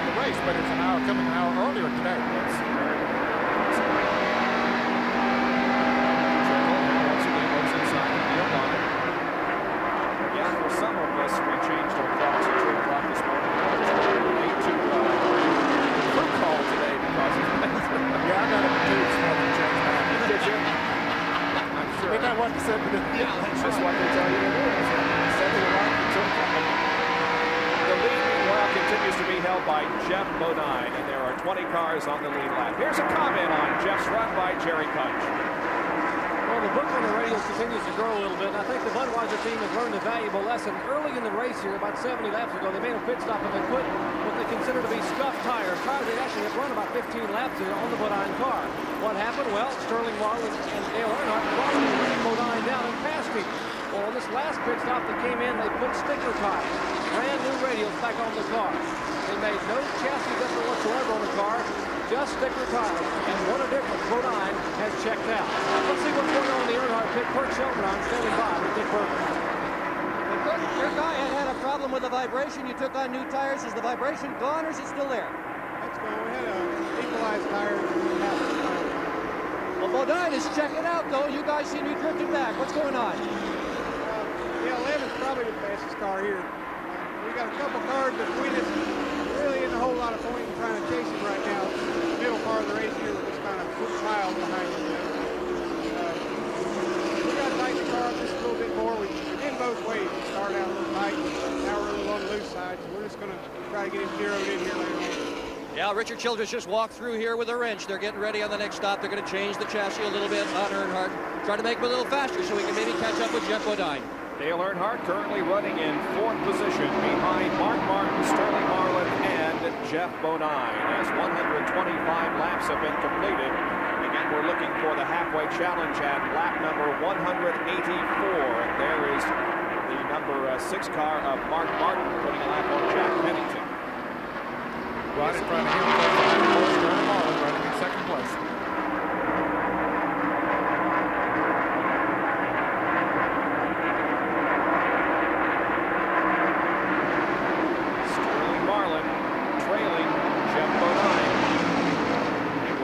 Show you the interval that is between the 1st and 2nd place cars. There you can see it is almost a full straightaway now, separating, at least half a straightaway, separating 1st and 2nd position. So Jeff Bodine, who was the leader of the pole sitter for this race, finds himself as a leader and going for $15,200 in the Cal bonus car. Bob, we mentioned that there are 20 cars in the lead lap. Of course, Jeff Bodine leading, 2nd Sterling Marlin, 3rd is Mark Martin, 4th Dale Earnhardt, Bill Elliott has moved up to 5th. In 6th place is Morgan Shepherd. 7th now has dropped back Rick Wilson. 8th, Davey Allison. Harry Gant is 9th, and in 10th place is Michael Waltrip. Brett Bodine is 11th. Ricky Rudd 12th. Ken Shelton 14th. Dick Turner is 15th. Bobby Helen 16th. Terry LaPonte is 17th. Rob Moroso 18th. Jimmy Spencer 19th, and Richard Petty with the 20th place car. And those 20 cars are still on the lead lap with Jeff Bodine. We're glad you could join us on this beautiful Sunday afternoon from Darlington, South Carolina.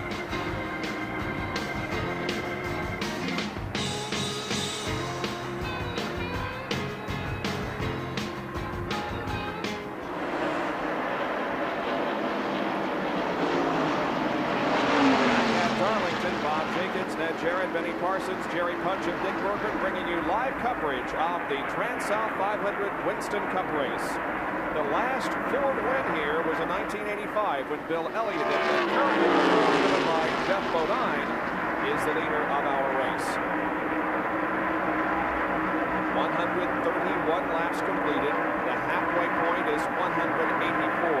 Here is the number 9 car of Bill Elliott, the 15 of Morgan Shepherd, and now we see 5th and 6th position here as Bill Elliott is in the 9th place. Let's go to Dick Berger, who's with the crew chief on Elliott's car. Crew chief is Mike Bean. Mike, you started all the way back in 17th. Didn't give yourself much chance today, but here you are in 5th. What have you done to get this thing running so well? Well, this morning I changed all the shocks and springs, and changed the weight around a little bit. Yesterday even we were terrible. I mean, we was ready to shoot ourselves, We didn't get a lot of sleep last night because we tried to think of everything in the world to do. So I come in this morning and I told Bill, I said, we don't have nothing to lose and everything to gain. We gambled on it, I pretty much just changed everything. We've been conservative all year, and that wasn't getting us nowhere. This is car with Rick Rodney and all the boys at the shop. They worked real hard to get here with this car. After we got beat so bad at Atlanta, we just said, heck, we're going to get it done. So think he's okay. This is another team struggling with a front steer car that they're not terribly used to. Elliott has done extremely well here at Darlington, only finishing out of the top 10 twice in his entire career. Dick, I think he made a good smart move while you were talking to Mike Beam. He just moved over to the inside and let Morgan Shepherd and Davey Allison go around. He says, this is not the point of the race that I want to be out here racing hard with these guys. He can keep up with them, so he said, I'm just going to let them go ahead and run their pace, and I'll run mine. Boy, look at this battle for second. It has really tightened up, and 3 cars are in contention for that second position. On the left is the 94 of Sterling Marlin. Then comes the red maroon car of Mark Martin, and then the black number 3 of Dale Earnhardt. Second, third, and fourth. These guys are chasing down Jeff Bodine. Let's go to Jerry Punch, who's with Steve Neal. Steve is watching his driver, Mark Martin, who keeps getting a little quicker. Steve, you guys will keep working on the chassis. What have you been doing to the car? We started real tight. We like to make sure most got these radial tires up under them real good. You know, everything's working fine. We're just a little bit too tight. So as the race goes on, you'll get the feeling better. We're steady, loosening them up. So as we go on, we should run faster. Maybe we'll have something for them. That 11 is off the sound right now. They're pretty pleased right now. Mark continues to climb. He was 5th, 4th, and now he's running 3rd, trying to work over the Sterling Marlin car. Right on Sterling Marlin's bumper. Now looks to the high side of the racetrack between turns 1 and 2, but stays in that 3rd position behind Sterling Marlin. You know, fellas, we never did answer Jerry's question about the car number 94. Steve Lloyd, the crew chief on it, said that they were running a little higher gear than some of the others, and Jerry asked the question, what will that do as the race goes on and the track gets a little bit slicker? Benny, I think that it'll help. Now, I always ran a little higher gear here than most other people, which I only had 1 win on this racetrack, but as the track got slicker, the higher gear helped. Well, it will help, and if he has to move up on the racetrack, ooh, they almost touched, or did they touch? Is Mark Martin trying to get by Sterling? If Sterling has to move up on the racetrack, it will help him because he certainly will not turn too many RPM. When he runs a little less gear, that means he's not turning quite the RPM that his competitors do. You know, how would they know his competitors are? How would they know that? Do they know what everybody else is running for gear use? I expect that's the guess. While we watch second here, we'll tell you that Davey Allison has moved into 5th. Earnhardt right up against the wall.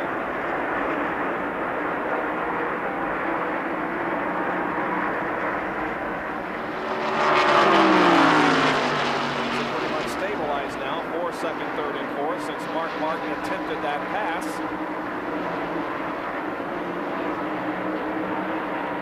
So Marlin remains in second, Mark Martin in third, Dale Earnhardt in fourth, Davey Allison in 5th position, and there is the leader of the TranSouth 500 at the moment, Jeff Bodine. Back with more live action.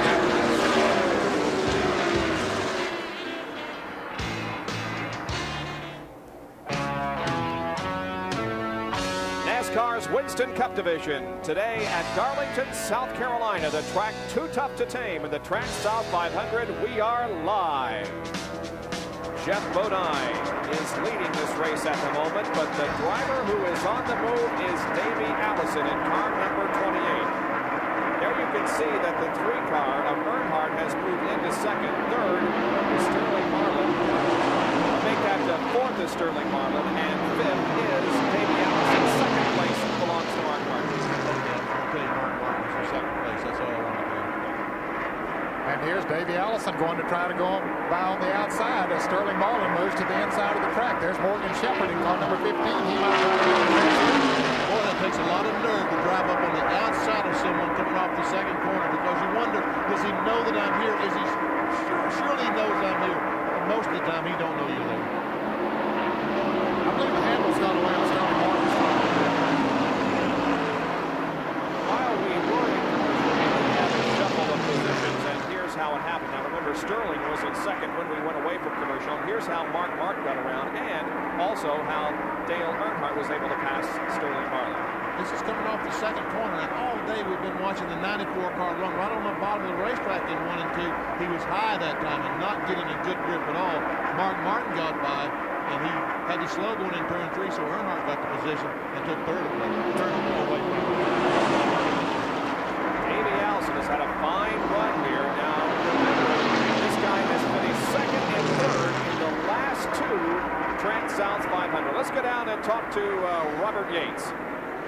Well, Robert Yates is the car owner, he's the motor builder, he's just about everything. He's the crew chief on this team. You guys were a lap down early as a result of that pit stop. Here you are all the way back up in the top 5. Can you do anything with Bodine? Well, we're a couple tenths or 2 or 3 tenths quicker than he is right now, and we don't know how hard he's running because he is out front. We're running him down. The car's running real good, and hope this still have much more done for it to hang together here one time. How hard are you running? Real good. He's not going to tell us how hard he's running, but I bet he's running real hard. Boy, we got some tight action on the racetrack. Morgan Shepherd and Sterling Marlin almost came together. While we watched this action on the track, the number 20 car of Rob Moroso had a brush with the second turn wall.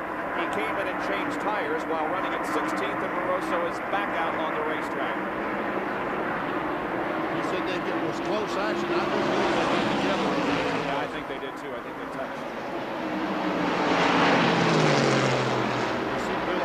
Pull back up on the back of Morgan Shepherd. I would say that a little bit ago when Bill Elliott moved over, those guys had gotten up behind him and got his car loose and moved up so close to him he took the air off. His car was extremely loose, so he had to back off, let his tires cool off, and let those fellas go.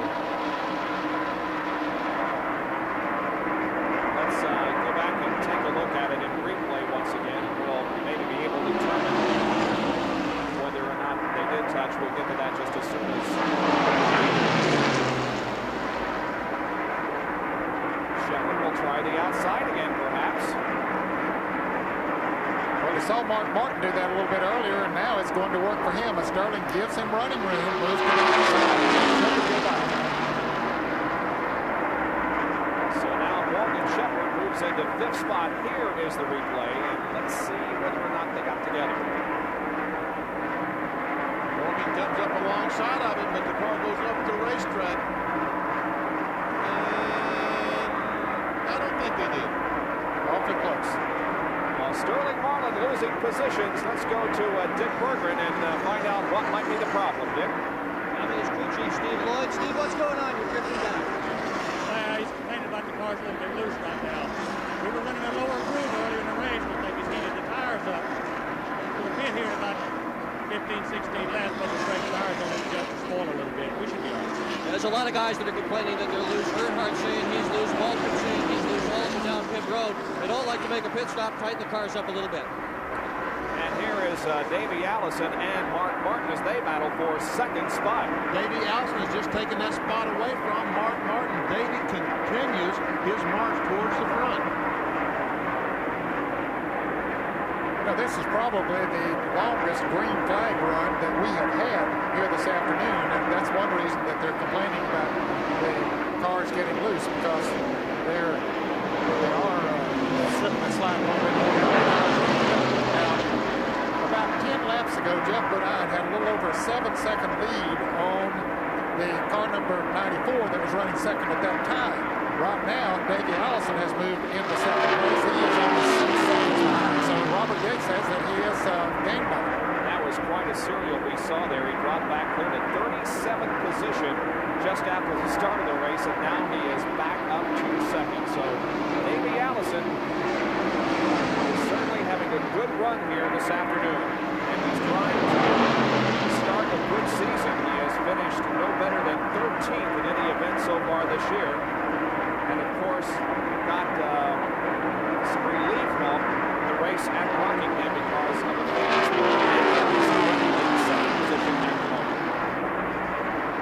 Now let's go back and take a look at the incident that occurred between Ernie Irvin and Jeff Bodine a while ago. Irvin off of corner number 4, losing control. And he just spins the car, and luckily he's able to lock the brakes up and no one hits him. But guys, you know, this reminds me so much of my first few years at Darlington Raceway. What? I came here in 1970 for my first visit. I finished 5th. I spun out more times than that. I hit everything that moved, and some things didn't move about the road. That was a crash. That was a year Richard Petty had a big crash. Oh, yeah. I come on, an ARCA driver, I'm on the curve and see some crash. I come on, I'm rubbernecking the brake. Wow, what a wreck. I'm running back and hitting the brake. You were watching Richard wreck. also remember you starting on the pole. And I was so proud of you. You've done some races for us, and I thought, oh, I bet he's going to win this race. And you got to the second corner, and it was all over like it didn't make it to the first corner on the first lap. Well, then, since you admitted some of those things here, you know, we've all had our times here at Darlington. In 1964, I only spun out twice on the first lap. You spun out twice on the first lap? Going into the first turn. Got hit. No, I got hit by somebody else, so of course I had just lose it.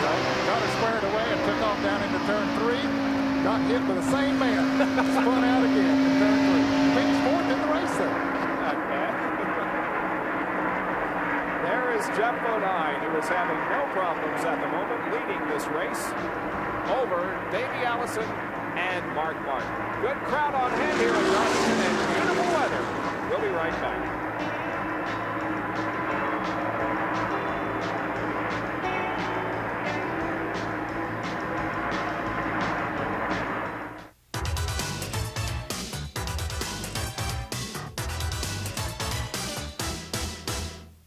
This Track Fact is brought to you by Quaker State. The Big Q is one tough motor oil.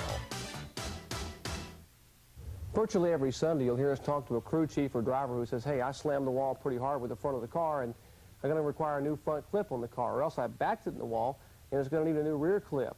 What do they mean, front clip versus rear clip?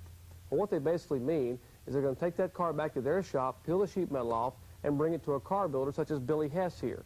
And what Billy will do is put this component on the front of the car, a new front chassis segment, or what they call the front clip. He will take this and put it on the car by sawing the used car off here at the firewall. From here forward, he will just guillotine this car, basically, removing all the damaged front material and replacing the new one. That's the front clip. The rear clip is essentially the same, the rear clip being a chassis part from just in front of the rear wheel here, or what's called the rear firewall back. They will weld on the new rear section of the car. The cost of a rear clip or front clip, roughly $1,200 a piece. And that's how you fix them once you wreck them in Winston Cup competition. Normally in this race, a lot of them need front and rear clips when they leave, but it's been fairly safe so far. Just the big crash down in turn 1 earlier. Pretty clean race. Jeff Bodine continues to lead this event. However, it is Davey Allison who is now in second and beginning to close in just a little, clicking off every lap just a little bit more. We're on lap number 160. At lap 184, just 24 laps from now, we will be at the halfway point. The driver who leads that time will win $10,000. And we're going to see some pit stops here before too long, guys. It won't be too long before we start making green flag pit stops. And boy, let me tell you, you talk about a driver coming in and out of the pits, that's going to make a big difference on track position. Look at how close Davey Allison is to the leader. Jeff Bodine, he has really moved in and now is within just a second or two.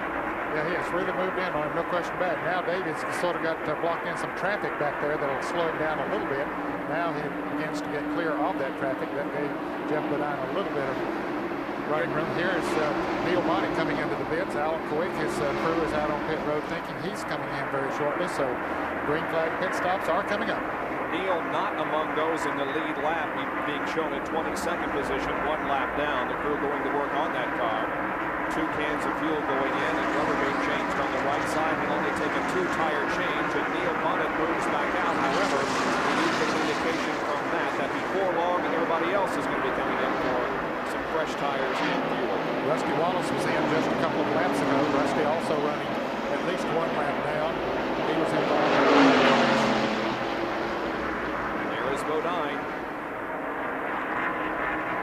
Well, that's a car dripped up high on the racetrack, up against that wall in turns 1 and 2. And there is how close Davey Allison is. And you mentioned, Ned, that little problem he ran into some traffic a lap ago slowed him down, but now he has made up that disadvantage in just this lap itself. Yeah, he's picking up a good half a second a lap.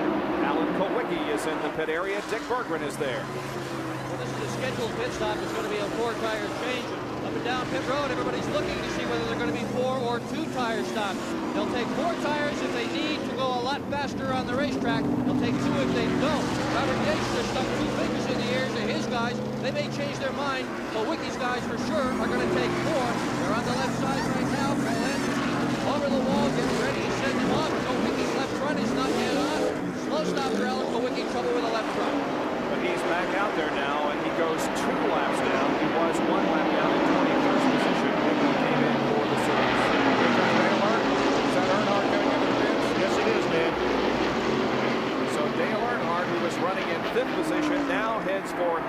pit area. Kirk Shelberdine, Richard Childress crew go to work on that car right here in front of us. Sterling Marlin also coming in, as is Ken Schrader. Green flag pit stops being made. Right side rubber going on. The Goodrich Chevrolet number 3 by Dale Earnhardt. As you can see, Schrader pitted behind. And now they go to the left side on Dale Earnhardt. And they are making a chassis adjustment on the Earnhardt car. Yes, and they made a chassis adjustment on Alan Kowicki's car. We'll see what they did with the radial tire. They used to do those adjustments with tire stagger. Here's Sterling Marlin in the pits getting a 4-tire change. That's Kenny Schrader on your screen as Earnhardt goes out. But they can't make the chassis changes by tire stagger now with the radials. They have to do it with the screw jacks. Sterling Marlin roars back out into competition. Davey Allison, the second place runner, is making his pit stop. He's on pit road. And Morgan Shepherd is going to follow him in. Let's see what happens during Davey Allison's pit stop. He brings the Howland Ford to a stop, and Dick Bergman is there to call him. Boy, what a run he's had this afternoon. A lap down all the way to second position. 1987, this kid busted the wall down on fire. 88, he was third last year. He was second. There's only one place to go. This pit stop is going to be a 4-tire change. They do not touch the chassis. Obviously, Allison has to go to where the chassis is. One can is in. The second one is going in the car, working on the left side tires now. Everybody watching everybody else. There he goes. Nice clean pit stop for Robin Racing. The crew is speeding out. He goes back out. And here's Mark Martin down off the jacks and back in competition with Jack Roush Holzer's number 6 Ford. Michael Waltrip pulls out the pits at number 30. The number 5 car of Ricky Rudd is still on pit road, and they're looking for a stop by the number 11 car of Jeff Bodine. Here's Harry Gant coming in for his scheduled service. The number 33 car, Brett Bodine, is on pit road. Here comes now we're watching for Jeff Bodine. Indeed, here comes the leader. Jeff Bodine for a pit stop. Here's Jerry Punch. Sticker tires here on the wall. Bodine leading hard left. Jams on the brakes and Tim Brewer goes to work on the right front of the car. Mike Hill taking the right rear.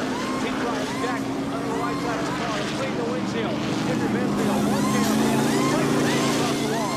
Second cam going in. It's Jamper around the left side of the car. That was Brett Bodine's car. You heard some more inside out pit road. Left front, now left rear tire is on. He is down and away. 20.8 seconds. Another great pit stop. Let's go to Dick Bergman in the Walter pit. Now we're watching Walter make his pit stop, and it's a good thing he is all afternoon. He's been radioing Jeff Hammond saying, boy, this car is a terror to drive. He is really having a tough time with it. Hammond just keeps telling him, hang in there. I know you can do it. Walter says, maybe I'm going to hit something, Walt. And Hammond says, no, you're done. And there he goes, and all they did to that car was change 4 tires. No edge change for Walter. Walter Pass stayed on the lead lap all afternoon. He was 15th before coming in for the pit stop. Now just about everybody who's in the lead lap has been in for service. Excepting Bill Elliott. I don't think he has been in, or Rick Wilson. Elliott should be coming in before too long. The back pit shows that Rick Wilson is in, so is Jack Pennington in car number 47. Chad Little, the bullseye barbecue sauce machine, also now pulling in for his pit stop in car number 19. That's Rick Wilson behind. He was running in second place before he made that pit stop as a result of others getting out in front. We were looking at the front cam there before we work on Kyle Petty's. Being carried by the catch cam the Kyle Petty car. Fuel going in. Tires being changed. Bill Elliott, the leader of the race, is slowing down in turn number 4, and he comes on pit road. There you can see the car back out to the racetrack. Bill Elliott is in. Dick Bergman is there. And Brother Ernie with the signboard. Now, before this race, Bill Elliott had only led 3 laps in 1990. Very untraditional for Bill Elliott. He was out of it in Atlanta. What a wonderful run he's had this afternoon from 17th position all the way up to the lead. But right now, the pack is rolling by as Elliott takes his pit stop. He's got a single can of fuel in, second one on the way in, working on the left side tires, cleaning off the grill at the same time. Hurried action, good stop. 23.3 for Bill Elliott. Not a great stop, but a good one. Elliott back out on the racetrack in lap number 173. Only 11 laps to lap. Goes back to Jeff Bodine in car number 11. There he is. Right in front of him is Terry Labonte. We're at the TranSouth 500 at Darlington, South Carolina, and we'll be back in a moment. You're riding appearing in the TranSouth 500 with a helmet camera mounted on the side of his helmet. Davey Allison just got into the wall in corner number 4. The second place car loses positions, and he may have damaged that car because it is slowing drastically. He takes the car down off the banking, but a tough break for Davey Allison, who was running in second. Here it is. Let's see, he slips up into the wall, and right there, it looks like he clips it and then back into it a little bit more. He does keep the car going in a forward position, but how much damage did he do to it? Did he knock sheet metal in on the tires? Time will tell. Here he comes. He's coming in the pits now to assess the damage. Dick Bergman is there. Dick? Well, this is a tough run. These guys really had a shot at it. They still may have a shot at it. Let's not forget that they have overcome adversity before. Davey Allison in the pits now. They're certainly going to change the right side tires. Spoiler damage underneath the car. And the key question is, will they be out of here before Jeff Bodine goes by? Allison is still in the pits. It looks like all they're doing is those right side tires. And if Bodine passes him, Davey Allison has gone down a lap of 15.1. Car spinning on the backstretch.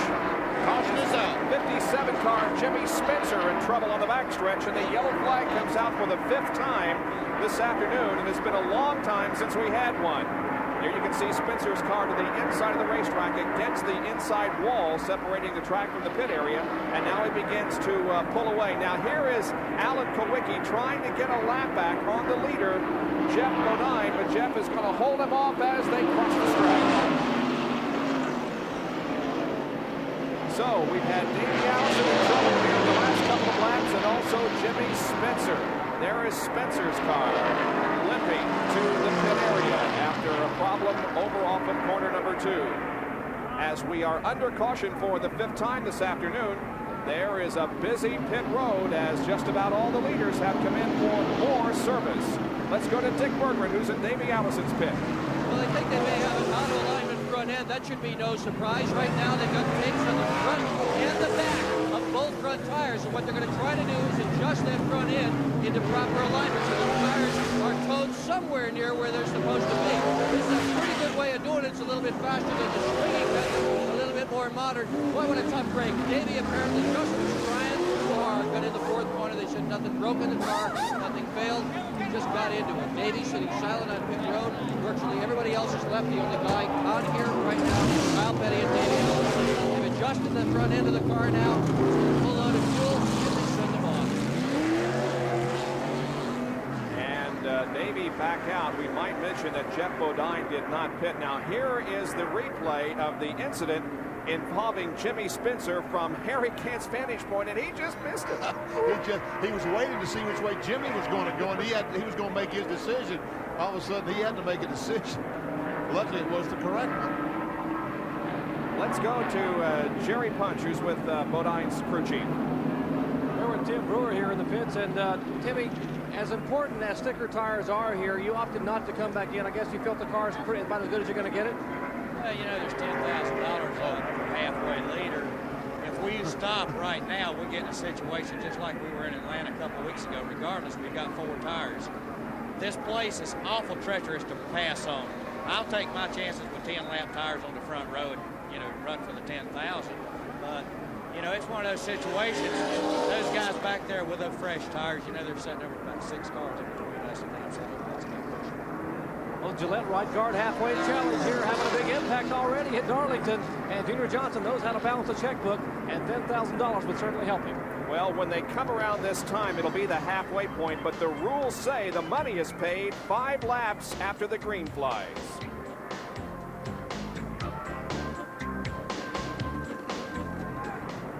We are under caution for the 5th time this afternoon here at the TranSouth 500, Darlington International Raceway, because of an incident coming off of corner number 2 involving Jimmy Spencer. Just before that, Davey Allison got into the wall in corner number 4, and he has been making pit stops since that time, trying to get the problem corrected on the car, trying to get the toe end adjusted correctly. You can see the crew waiting on him to come by one more time. We will show you what happened to Davey Allison as he moved through the 3rd and 4th turns. Running all alone by himself, and he just gets too high, clips the wall on the outside, stays against it for a little bit. Then as he comes off of turn 4, he hits it again. And that's the lick that perhaps did the most damage. That's the one that did the damage, I believe. And just after that, we had another caution. Jimmy Spencer out of turn number 2. Here it is from Harry Gant's perspective.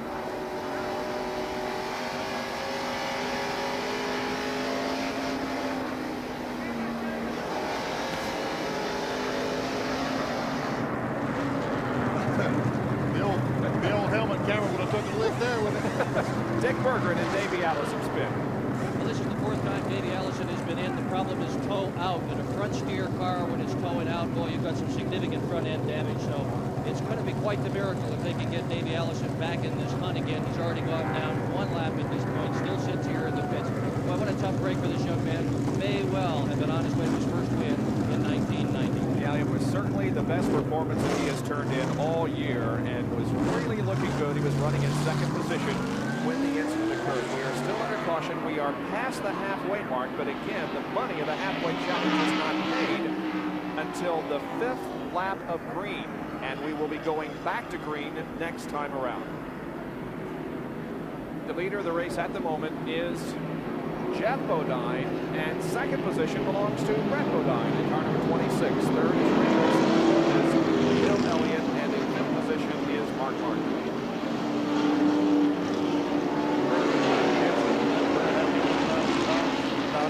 That's right. He says, Brett, you're a little bit younger than I am. You'll have your opportunity along the way to get your 10,000. Let me have this one. You notice that the pace car pulls off of the racetrack coming down the backstretch, and then it gets the field as they come down off of corner number 2. So it is the responsibility of the down at a safe pace. That is correct. He's the boss right now. And the fellow on the inside can't do anything about the pace. He has to follow the lead of the leader. That's the 11 car, the red car of Jeff Bodine. The 8 car, Bobby Hill, on the inside has to follow his lead. And the crowd rises to its feet to watch the restart of the TranSouth 500 on lap number 187. The green flag flies. We are back to racing once again. Now 5 laps from right now. If we stay under green, we'll pay $10,000 to the leader of the event. If you have registered, you may be eligible to win a Pontiac Grand Prix in the next couple of hours.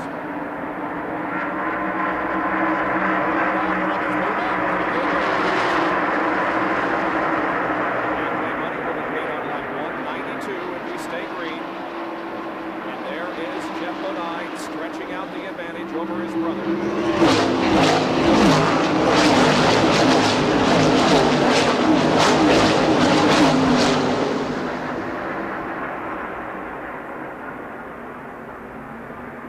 Brett Bodine certainly having the best run of the year since he joined the Kenny Bernstein Clay team. Is in 15th position, 1 lap down on Snickers-sponsored car number 8. There's several cars having a great run today that hadn't had a lot to cheer about this year. Rick Wilson, the guy running 3rd now. That yellow car's got a super run. As I said, that looks like he had a problem. Well, no, I guess he just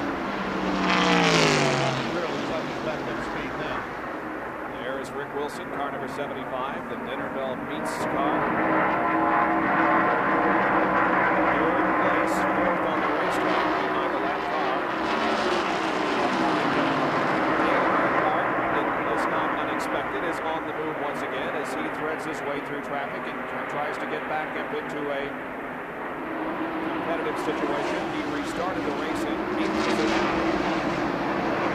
And now in just 2 more laps, the leader will get $10,000. The number 15 car of Morgan Shepherd, the 94 of Sterling Marlin, and the 30 car of Michael Waltrip are all on the same lap and fighting for position. The 21 car of Neil Bonnet is on the lead lap. Dick Burke with a comment on Morgan Shepherd.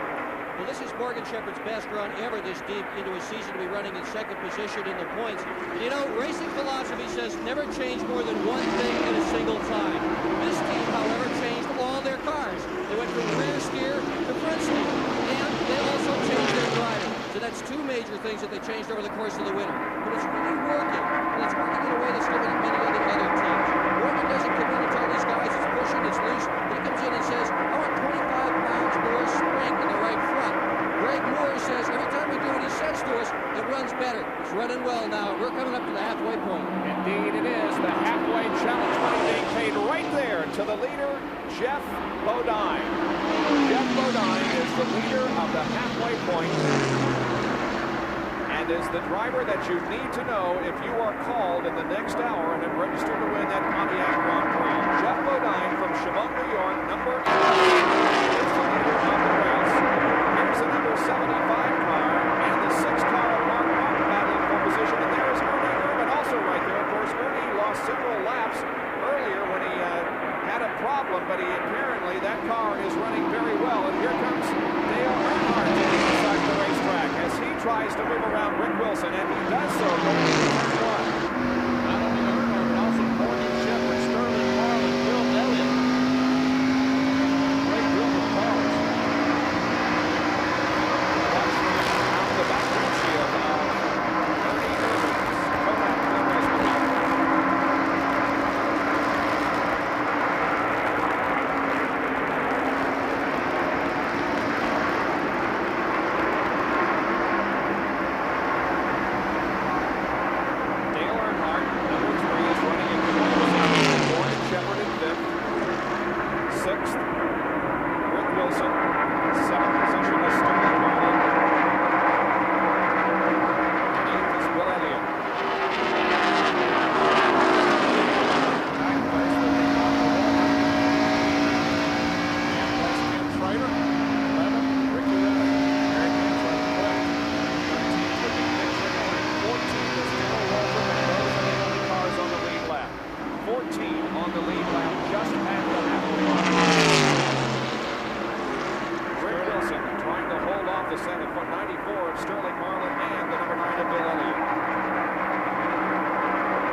Cars are running nose to tail, and they all are in fourth position. As we watch you can see some damage on Ricky Rudd's back bumper. Looks like he's been tagged once or twice. Well, he was tagged in that early spin with Kyle Petty when he and Earnhardt tackled early in the race.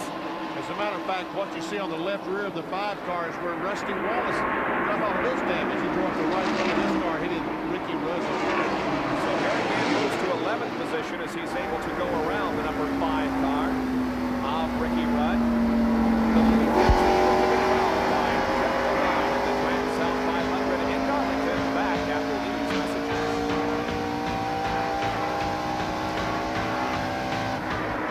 Bob Jenkins, Ned Jarrett, Benny Parsons, Dick Morgan, and Jerry Punch back at Darlington Raceway, South Carolina for the TranSouth 500. We are watching the battle for 4th place. Earnhardt, Morgan Shepherd, and Sterling Marlin. You think this is good? Well, just a few laps ago it was even better than this. They're trying to move around Bobby Hillin, the lap car, car number 8. Earnhardt tries to take advantage of that situation. Morgan Shepherd going on the outside, Earnhardt going on the inside, and who's coming out ahead? That's how he took over 3rd position. And he continues to by Morgan Shepherd and Sterling Marlin. But just a lap ago, Morgan Shepherd tried to get alongside Dale Earnhardt. Let's see if he can get off the 4th corner this time to make a move. They run single file. That yellow car trailing Rick Wilson is on the lead lap. And look at Bill Elliott, who has lost some positions recently. Now we see Martin beginning to challenge Brett Bodine and in fact take away 2nd position from Brett Bodine. You just don't know how close that was to a crash. I mean, we're talking about a millimeter. The number 4 car of Ernie Irvin that we are riding with right now is 10 laps down. Remember, he had a crash in turn 4 earlier in the race and spent several laps in the pit area trying to get the problem on the car corrected. But the car has been running well since then. It was running well before the end. Since it came back out, it's not very well. Get a spin off of corner 2. It is Rick Wilson. That's what I thought. Rick Wilson has spun coming off the second corner, and his car is now stalled to the inside of the racetrack. Now he gets it going once again. This will, however, bring out our 6th caution flag of the afternoon. Rick Wilson, who was running in 7th position, causes a caution flag. Well, let's take a look now at our Western Auto race recap. And first of all, tell you that the battle for the mechanic of the year, one is chosen at the end of every race, and then an honor to the winner at the end of the year. And the point standings right now show us that Gary Nelson is leading with Robin Pemberton second, Tim Brewer third, Steve Loy fourth, and Donnie Wingo fifth in the mechanic of the year standings presented by Western Auto. All right, Gary Nelson is the crew chief of the reset graphic again, but you wonder who some of those crew chiefs are. Gary Nelson, of course, for Kyle Petty. The leader of the race, Jeff Bodine, has led 148 of the 200 laps, average speed 129.3. We've had 6 leaders and 9 lead changes, 5 caution periods for 21 laps, 14 cars currently on the lead lap, and there is a lot of action on pit road as just about all of the leaders have come in for more service during this caution period. Here's Dale Earnhardt in for service, and Dick Berggren is there.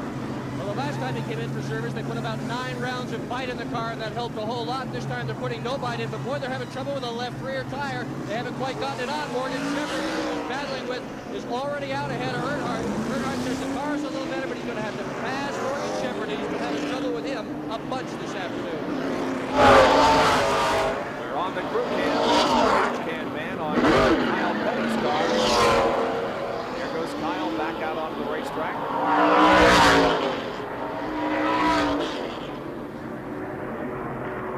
We have a tire that has disintegrated here on the main straightaway. There you can see it. It's come off of one car. I'm not sure which one. I think it was Rick Wilson's car, yeah, who was the reason for this caution period, spinning off of corner number 2. Back right after this.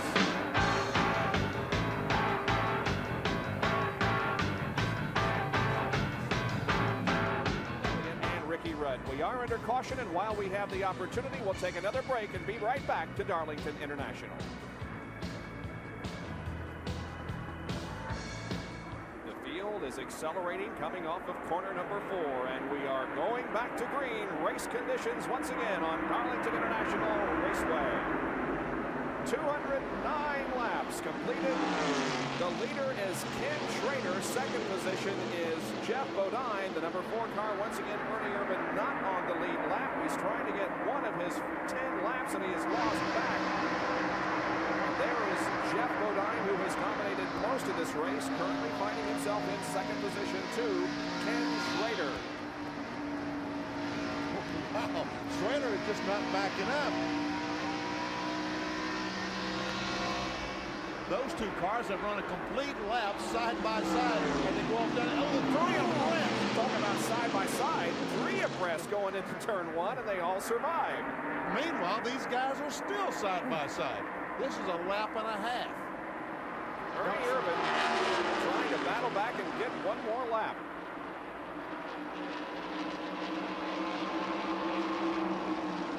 Uh-oh, he's loose again and taking Schrader with him. Bodine's going to be involved, I believe. Several cars are going to get tangled up in this mess. The track is going to be completely blocked, and so did Earnhardt.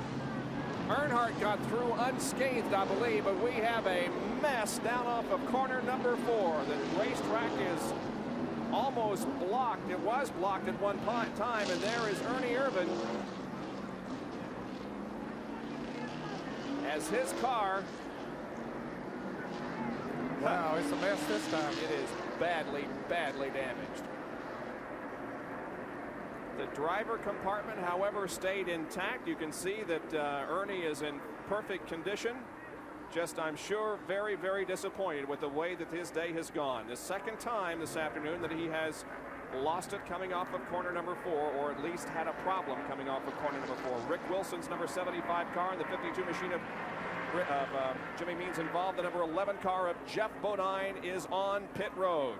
And he does have some damage to the left rear of the automobile. They're looking at the car, seeing what they have to do. I don't know if it is severe or not. Boy, it's a wonder that just about everybody wasn't taken out in that, because it, of course, was at the head of the field. Well, and coming off of turn 4 where you don't have a great deal of control. Let's go to Dick Berggren. Well, Ken Schrader sure had a close one on that deal. He's got damage on the right front corner. He's got tire marks on the left side corner. Boy, he was right out sideways up in that turn. Lots and lots of cars coming down pit road with damage. Ricky Rudd is just coming down beside us now with a left front wheel. It's virtually completely stopped and sparking. Rob Barroso's car is badly damaged. There's still several cars up pit road. Boy, that was a bad, bad accident in terms of damaging some top quality equipment. There's a bit of a fire on pit road. It appears as if some gasoline has ignited. It isn't going to be a real major problem because the fire. Dick, are you there? Yeah, I am, Bob. They were right on it as soon as that fire broke out. The only damage appears to be right on pit road itself, and they're directing the fire extinguishers to a little piece of rubber that apparently was burning. No major damage, at least that we can see. You know what? You know what happened, Dick? That you mentioned that tire was rubbing, and when it moved through that fuel that had come off one of the cars, it ignited it. Now let's go to Jerry Punch, who's with Sterling Marlin. Sterling, you climbed out of the car, and although you're a little bit out of breath and shaking, you seem to be okay. Yeah, it's it's a shame. We were flying there to start, and finally got the car hooked back up, and just sitting there taking our time, and it looked like a full car. He's a little over his head, and he broke loose right there. Nobody else could do it. Your car seemed to be really coming to you. You've been running the lower groove, the lower part of the race. Did you feel comfortable that you were going to be able to get the car back up front? It was kind of deal like Rockingham. The car worked real good low, and I tried to run high and it's loose, but it was hooked right up on the bottom, and sitting there just taking our time, and it was just a shame. Snow cold's flying, and had a good feeling about today, but it's all over now. Sterling Marlin out over here at Darlington. Well, Sterling Marlin will have another day. Now we're going to replay this crash. We've got him from several angles, so sit back here for the next few minutes and watch what happened between Ernie Irvan and Ken Schrader, which involved a lot of other cars eventually. This had been going on for 2 laps. These guys have been side by side for 2 laps, and we've talked all day. This racetrack is tough. It's too tough to tame, and you just can't do it. We see Ernie got a little bit sideways. He bumps Schrader. They spin. There, Sterling Marlin runs in the back of the 6 car, and then he also hits the 4 car. Meanwhile, Jeff Bodine, they ran in the back of him, but he came through with not too much damage. Also, Morgan Shepherd, Dale Earnhardt, Brett Bodine. That looks like Bobby Hillen. Somehow, Bodine, Earnhardt got through. Brett Bodine got through for the most part. Here it is from our speed shot just off of corner number 4. There's just no place to go. These fellas have blocked the racetrack completely, but Jeff Bodine. Unscathed. So is Morgan Shepherd.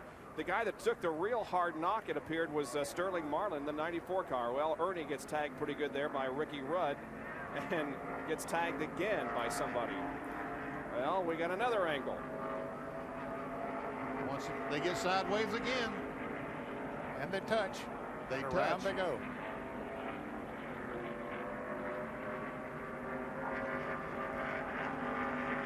There you can see how Sterling Marlin got hit pretty good there a couple of times.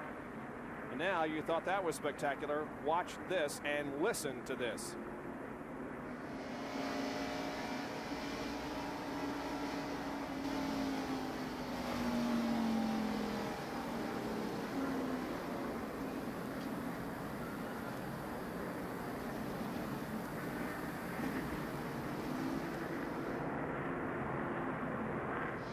Got through okay. Now this is from Ernie Irvan's car, looking out back.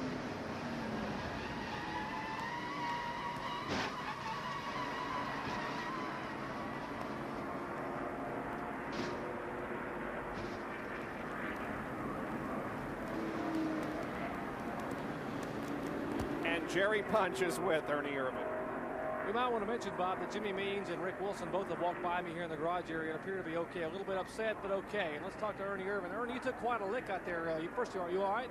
Yeah, sure am. We had the Kodak Films deck here in Roseville running off a good today, and had a little bit of trouble and trying to get one of our laps back that we were down and racing awful hard. And Kenny was racing me hard to keep me down a lap, and we had a lot to catch up, but we were going to give it all we had. You and Kenny are pretty good buddies that go way back. In fact, he had a lot to do with you getting your first Winston Cup ride at Richmond, driving for Mark Reno a few years back. So that's basically just racing. It was just racing. We're racing awful hard. We went into turn 3 a couple times side by side. You're not supposed to do that here, but you know, we had a lot of room. I got loose. It wasn't Kenny's fault. It was more mine than anybody's. Let me ask you, what happened early in the race when you had that loop out here in front of Bodine? Oh, I got in underneath Jeff, and we had a little trouble with the right front earlier, and just got underneath him, and, you know, we touched, and it just spun me. Well, that's Ernie Irvin out of it here at Darlington. We told you there'd be a scramble today here for the TranSouth 500, and they certainly have been scrambling here just past the halfway point. It's been all Bodine, but we'll see what happens when we come back. Stay tuned. The cleanup continues out of corner number 4 after a multi-car crash that has eliminated several of our top contenders. And we will go back to show you once again what happened. Ernie Irvin on the bottom of the racetrack with Ken Schrader on the top side, and they spin off of corner 4. They look like a silhouette or something, like they were ice dancing. Now look at Darrell Waltrip in that orange car come through there. Now watch it. Way down on the inside. Look at the car spinning in front. Then he gets in the dark. Here he is coming now with the track completely blocked. Now watch it. Comes right through there. Waits for him to separate. Down against the wall. Then turns right.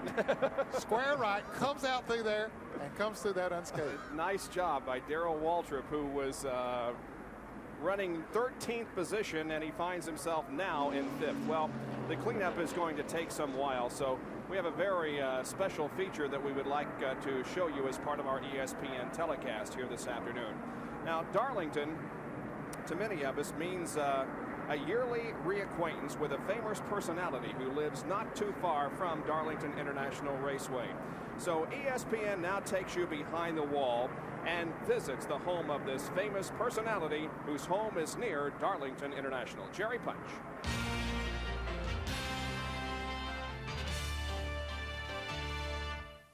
Over the years, we have received literally thousands of letters. Well, maybe hundreds. Okay, we got 4 letters up at ESPN from you, the fans, asking us to follow up on the celebrity lifestyle of some of the personalities you meet on our weekly Speed World coverage. Today, we visit the home of an individual that has been a crowd pleaser at many racetracks over the years. He has sat on more poles than Bill Elliott, ridden more motorcycles than Kyle Petty, and barked at more good-looking girls than Michael Waltrip. Want a clue? He has 4 legs and stands only 18 inches tall. You guessed it, it's Flatnose. Yes, Flatnose, the tree-climbing dog. Now, you may not think that's Flatnose under there, but he's actually hidden a little bit incognito, you might say, with his sunglasses and hat. And the reason is that when Flatnose goes out in public, he and his faithful companion, Barney Odom, he's recognized right away. Remember last year, Tom Cruise came to a couple Winston Cup races. It was at Michigan and Watkinsville, and walked around the pits all day, and no one recognized him. But you let Flatnose go in the track over here at Darlington, and boom, right off the bat, people know who he is. I think it's the sunglasses maybe that gives it away. But let's pull them off, Barney, and get a good close look at Dovesville, South Carolina's favorite son, Flatnose, a tree-climbing dog. Now, Barney, we talked to Flatnose a couple of years ago on ESPN, and he was over at Darlington Raceway and put on quite an exhibition of climbing a tree. He's been a tree climber for how long? Ever since he's a year old, for 7 years. For 7 years he's been climbing trees, and we talked to him over at the racetrack. He's a big race fan. Does he have any favorites, Barney? Well, he like old Charlie on Earnhardt's crew, Flatnose, because every year I take him to the race at Darlington, Charlie, he's coming over there to see Flatnose. It don't matter. He gonna see old Flatnose. Not me and Flatnose likes old Charlie. So, Barney, Flatnose has been doing a lot of special things for children now. Yeah, I've been taking Flatnose to a lot of schools, telling little children not to do drugs. You know, Flatnose has got a gift that the Lord gave it, and the Lord intended for me to use it in the right way, and that's what I'm gonna do. And I enjoy that. I enjoy them little children. And Flatnose, he enjoys doing stuff like that, too. Well, since our last interview with Flatnose, he's been ill, in fact, quite ill, underwent a life-saving operation at my alma mater, NC State University. And, Barney, when you took him to Raleigh up to NC State, what did they do to him? They shaved him. Oh, don't say shaved. That's a touchy subject right now up in Raleigh. But what kind of operation did they give him? Well, they shaved him and put a pacemaker in him. Put a pacemaker in? Yeah, he's got a pacemaker now, but it done the job for Flatnose. Well, if they hadn't put him in it, he probably wouldn't even be here today. They got some good doctors up there. So the doctors have cut back a little bit on his tree climbing. Although he still can climb, they've cut back, and now it's his son of Flatnose, and his name is Peeper is the one that's known as Flatnose Jr. Now Barney Odom is trying to teach Flatnose a new skill. He's learning to speak. Say, I want some. Let me hear it. Let me hear it. For many years, Flatnose has climbed trees on a daily basis, but now with the pacemaker inserted, his tree climbing days are limited. In fact, he'll have to be satisfied with using trees the way most dogs here in South Carolina use them. Folks, I'm talking about purely shade. Well, of course. Punch, excellent job there. You know, Flatnose was the star of the pre-race ceremonies here this morning, and Barney did about 10 minutes of comedy routines. He was pretty good too, and Flatnose successfully climbed the tree again, Jerry, and was the star of the pre-race activity. Did you think that really when you got into this business that you would be doing a feature on Flatnose and doing that kind of thing? It may be hard to believe, Bob, but that's the first tree-climbing dog I've ever interviewed on national television. But although I've worked at it for quite a few years, and it was a lot of fun. Barney Odom and Flatnose, and he's got a number of dogs over there that are sons of and siblings of Flatnose that have been doing a lot for people. He takes them around to different schools. He says he tries to tell kids about not doing drugs. Takes them over to the blind school up in North Carolina. So he's been doing a lot of great things. He's been in Japan. He climbed one of those little bitty banzai trees over in Japan a couple of years ago. But he's been on the Tonight Show with Johnny Carson. Yeah. But he's certainly quite a celebrity here in South Carolina. Well, thanks for the piece. We appreciate it. And it's nice to see that he's doing okay. Well, the wall, there is the Darlington Stripe. You've heard so much about the Darlington Stripe, and there are several that have fallen victim to that just in the last few minutes. Here are the cars that were involved in that multi-car tangle coming off of corner number 4. Rudd, Irvin, Moroso, Wilson, Bonnet, Mean, Schrader, Martin, Marlin, and Waltrip. Now, not all of those cars are out of the race, but those are the ones that were involved in some way or another with the crash off of turn 4. You know, that's a 10-car crash, and I was thinking we've not been wrecking that many cars. There've been one-car race, but we're back to the old days. We are still under caution here at Darlington, so while we have the chance, we'll take another break and be back for more live coverage of the TranSouth 500. Stay with us. Back at Darlington, and in 1/2 lap, we'll be going back to racing after a lengthy cleanup period because of a crash off of corner number 4. Darrell Waltrip, we saw him thread his way through that crash, and it's really helped him because before the crash, he was 13th. And as we restart the event, he is in 5th position. The leader is going to be Morgan Shepherd in car number 15. Second position is Dale Earnhardt. Third is Brett Bodine. Fourth is Harry Gant. And 5th is Darrell Waltrip as the crowd once again rises to its feet and salutes as the drivers come down to take the green flag. Now the number 11 car of Jeff Bodine, which was leading, was involved somewhat in that crash. Morgan Shepherd gets tangled in there by Bobby Dillon, and he was involved somewhat in that crash, has fallen back. They have had the trunk up on that car, working it in the pit area. We'll see if the Budweiser Ford, driven by Jeff Bodine, can get back up front. We do have a new leader. There is Dale Earnhardt passing Morgan Shepherd. Wow, he takes off. Morgan tries to come back on the inside. I don't think he's going to be able to make it. But that was Earnhardt and Morgan Shepherd that got tangled up going just a moment ago. Just like in Atlanta a couple of weeks ago, it's Dale Earnhardt and Morgan Shepherd at front. And by the way, these two are first and second in Winston Cup points as we head into this event, with Morgan Shepherd trailing Dale Earnhardt by 58 in the Winston Cup battle. Well, you mentioned Jeff Bodine, and he did make numerous pit stops during that long caution period. He still is in the lead lap, but he's in 11th, or was in 11th place. 11 cars now being shown on the lead lap. And we're inside Dick Trickle's Phillips 66 car. The in-car camera showing us Ken Schrader just ahead. Now, Schrader, of course, was involved in that wreck, but he's still in the lead lap. So is Dick Trickle. They're running in, 6th, 7th position. And Harry Gant, the Skull Bandit, is watching this action. This is the view that he has. It's our bumper cam. Harry watching this from his rear view mirror. Ken Schrader right behind him. Gant running 4th. Ken Schrader running in 5th. Didn't appear to do too much damage to Ken Schrader's car. He spun down out of the way of the traffic when the big crash happened. It looked like that he spun and Ernie Irvin got in the way of all the cars coming, all the cars in Ernie, and none of them could get to Ken Schrader's car.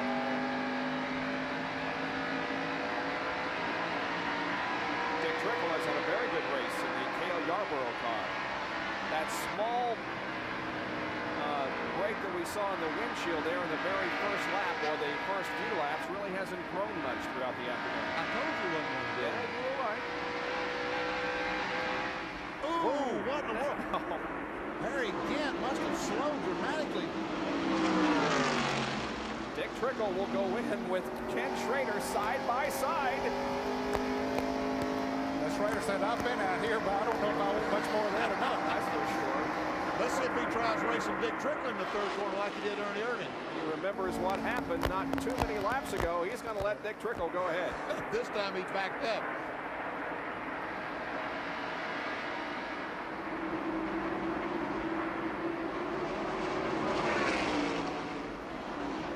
Let's go to Jerry Punch with a report on Neil Bonnet. We've been waiting to give you a little bit of an update on Neil Bonnet, who was involved in that crash about 15 laps ago up in turn 4. Now, Neil was knocked unconscious inside the Citgo Ford, was taken here to the infield care center. Inside the infield care center, he is awakened now and talked to the doctors and talked to Leonard Wood and some of the crew. Now, he's awake and knows where he is, but for safety reasons, they feel he may have a little bit of a concussion. They're going to transfer him to McLeod Regional Hospital here in Florence for a computerized CAT scan. It's just simply precaution. No significant injuries have been diagnosed, but simply a precautionary move for Neil Bonnet. All right, thank you, Jerry. We will keep our fingers crossed and hope that nothing seriously has occurred to Neil Bonnet involved in that crash in turn number 4. Still seeing some great action. Now we're looking out from the rear window of the 66 car as he continues to pass cars. Dick Trickle has moved all the way up to 5th spot. Ken Schrader is still, he's just by Bobby Hill and he's on the backwards bumper. Michael Waltrip just made an unscheduled pit stop. Yes, he did, and he was one of those 11 cars running in the lead lap. He was running 9th when he came in. Now he goes a lap down. You can see the battered Pontiac that he's driving out there. He was involved in that multi-car crash. Boy, I tell you, look at those streamers there on the right rear of the race car. Are those for aerodynamics, I guess? That's 200-mile-an-hour tape that's only good for 100 miles an hour. Well, he gets back up to speed, it appears. Now look at Bill Elliott in car number 9 and the 17 of Darrell Waltrip. Bobby Hillen right there in the 8 car and the 42 of Kyle Petty. Of course, Hillen 1 lap down, being shown in the 13th position. Kyle Petty is 2 laps down, being shown in 15th position. And Alan Kulwicki in car number 7 is also 2 laps down.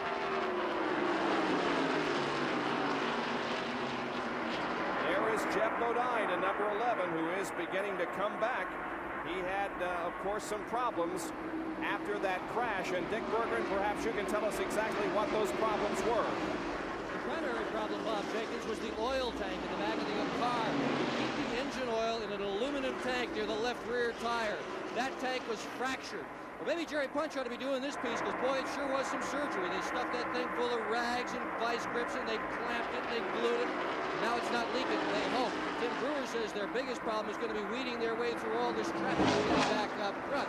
But the guy who started beside him on the front row today, Mark Martin, was also involved. His problems were far less severe. He just suffered a ding in the right rear corner. Both of those cars should be okay and should be able to wend their way back to the front and back into the competition for the win. All right, well, Jeff Bodine has picked up 1 position, passing Mark Martin, so Jeff is now 9th. Dale Earnhardt continues to lead Morgan Shepherd. There they are, 1st and 2nd. And Morgan looks to the inside. Will he mount a challenge? Well, let's go down to Jerry Punch for a comment on Dale Earnhardt. I am told in the Earnhardt pits they've done everything they know to try to tighten up that Goodrich Chevrolet here at Darlington, but it will not work. The car just gets looser and looser and looser with every successive lap. Earnhardt is a great driver with a loose race car, but he may have his hands full right now with Goodrich Chevrolet right on his rear deck. Boy, he is. He is really putting the pressure on Dale Earnhardt.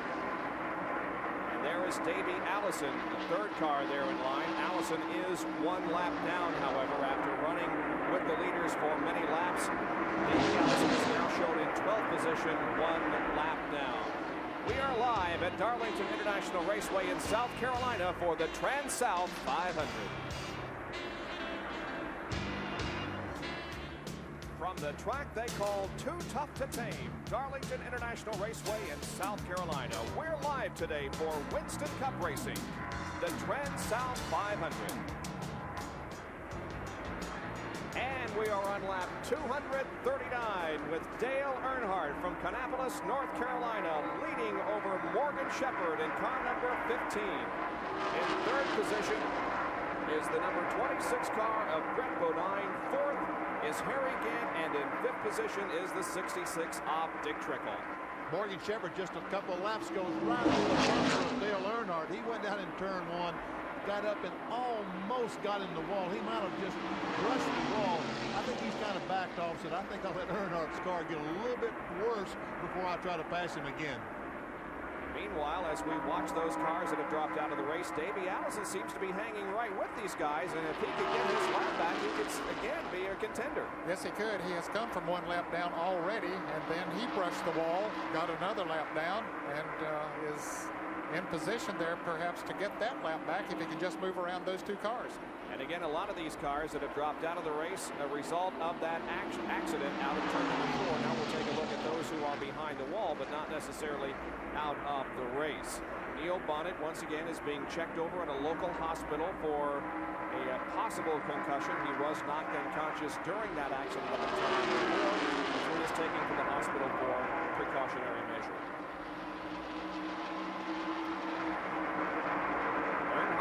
Morgan Shepherd by 3 or 4 car lengths as Davey Allison, third in line there, shown an 11th spot, 1 lap down. Brett Bodine still running third, Harry Gant fourth, and Dick Trickle fifth. Bill Elliott is running in 6th. 7th is Ken Schrader. 8th, Darrell Waltrip. 9th is Mark Martin. 10th is Jeff Bodine. And Davey Allison, the first car a lap down. Bobby Hillen, Michael Waltrip, and Richard Petty also a lap down. And 2 laps down is Kyle Petty, Alan Kulwicki, and Mike Alexander in Bobby Allison's car. 3 laps down, Terry Labonte, Chad Little, the 98 car of Butch Miller. Rob Moroso that's the cars that's 3 laps down. And we'll show you how they're running on the racetrack in our field summary as the leader is Dale Earnhardt in car number 3. It has been basically a battle between him and Jeff Bodine so far in this race, and at the moment, Dale Earnhardt escaped that crash up in turn number 4, and he is looking pretty good at the moment. Morgan Shepherd, who finished second at Atlanta a couple of weekends ago, is chasing Dale Earnhardt. Right behind Morgan Shepherd is Davey Allison, who has battled back from a couple of misfortunes this afternoon to find himself in 11th position, 1 lap down on the field.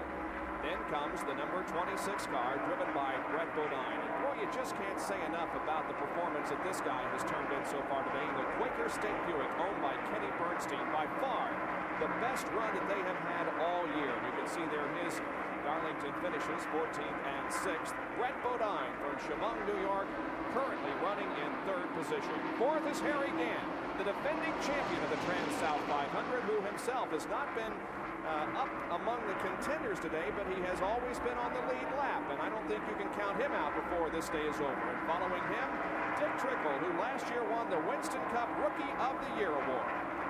The next car behind Dick Trickle is Bill Elliott, the Coors Motorcraft Ford. Bill this year had a miserable year. He's got things going a little bit better today than he has previously in the year. Michael Waltrip, the next car, the Country Time Maxwell House Pontiac, followed by his older brother, Darrell Waltrip, in the Tide Chevrolet. Down the front straightaway. Michael has gone a lap down, being shown in 13th place. Here's Darrell Waltrip in the Tide Chevrolet, car number 17, being shown right now in the 8th position. And Mark Martin in the Folgers Ford, he's running in 9th position. Meanwhile, let's go back up front just for the moment as look at this. They're going to go 3 abreast into 1. Well, they go 2 abreast. Well, Dale Earnhardt decides that you can have the lead, Morgan Shepherd, and Shepherd does lead this trio into the 1st and 2nd corners, and we have a new leader, Morgan Shepherd. It was pretty exciting stuff there, wasn't it, Bob? I'm glad we got that. We had to break away from our field summary there, but we showed you the pass for the lead, and we'll replay it from turn number 4 down the straightaway. Earnhardt got out a little bit wide and got the car a little bit out of shape, which gave Morgan Shepherd the opportunity to get on the inside. Davey thought about going 3 abreast. He said, no, I've hit the wall once already today. Let me just fall back here and see what happens. Smart thinking. Morgan Shepherd in the Motorcraft Ford has the lead. Dale Earnhardt now is in second position. Now we will resume our field summary. We told you about Darrell Waltrip. Here's the number 6 car driven by Mark Martin, currently shown in the 9th position. Mark Martin in car number 6. And behind him would be the 42 car driven by Kyle Petty, and he is currently shown 15th, 2 laps down. Then comes Ken Schrader in the Kodak Chevrolet. We saw him just a moment ago spin with Ernie Irvin, get by almost unscathed. Right behind Ken Schrader, the 7 car of Alan Kawicki, the Xerox Ford. Alan spun earlier when Kyle and Dale Earnhardt got together. And we can see Alan hasn't had too much to cheer about this year either. The 11 car, Jeff Bodine, the Budweiser Ford, who dominated this race earlier on, involved in an accident. And he is the last car on the lead lap, currently running in the 10th position. The next car is Bobby Hillen in the Snickers Buick, number 8. Bobby is in 12th position, 1 lap down, having a good run here today. And then comes the king, Richard Petty, 7-time NASCAR Winston Cup champion. He's only 1 lap down, running in he should be running in 13th position. I believe they're showing 14th, but he's moved up a couple of positions. And then comes Terry Labonte, who had a lot of smoke pouring from that race car a few laps ago, but they've apparently made corrections. And Terry Labonte now finds himself 18th, 3 laps down. There comes Mike Alexander and Bobby Allison's Ray Bestie's Buick. We can see Mike off to a poor start. All the cars this year, there's no one except Earnhardt and Jeff Bodine who's had anything to brag about all year, just all trying to get it together. And, of course, Morgan Shepherd has pretty well together also. Yeah, excuse me. There's Chad Little, the Bullseye Barbecue Sauce Ford. Chad running a limited schedule this year. This is one of the 15 or 18 races he will run. Here's a guy, Rusty Wallace, the Miller Genuine Draft Pontiac. We haven't talked too much about Rusty today, but he was involved in that action earlier with Kyle Petty. Banged up the right front, knocked the front end out of alignment. He's had a day just simply, we see him with no hood on the automobile. He's trying to finish the race, get as many Winston Cup points as he can. He was 3rd in Winston Cup points going into this race, 97 behind the later Dale Earnhardt. Then comes Butch Miller, the Travis Carter entry car number 98, the Bancook Food Piggly Wiggly car. Butch is currently shown 3 laps down in 20th position. And then comes Dave Marcus. They announced here this week that he has the Big Apple Supermarket, Big Apple Market sponsorship for the balance of the year. Congratulations to Dave, still out there running. Now we have missed some of the cars, but we are back to the leader. We missed the number 47 car driven by Jack Pennington in our trip around the racetrack, but Jack is still in competition, and he is shown 4 laps down in 22nd. There is Morgan Shepherd, and he has put some distance between himself and second place Dale Earnhardt on lap number 254 of the TranSouth 500. Back in a moment.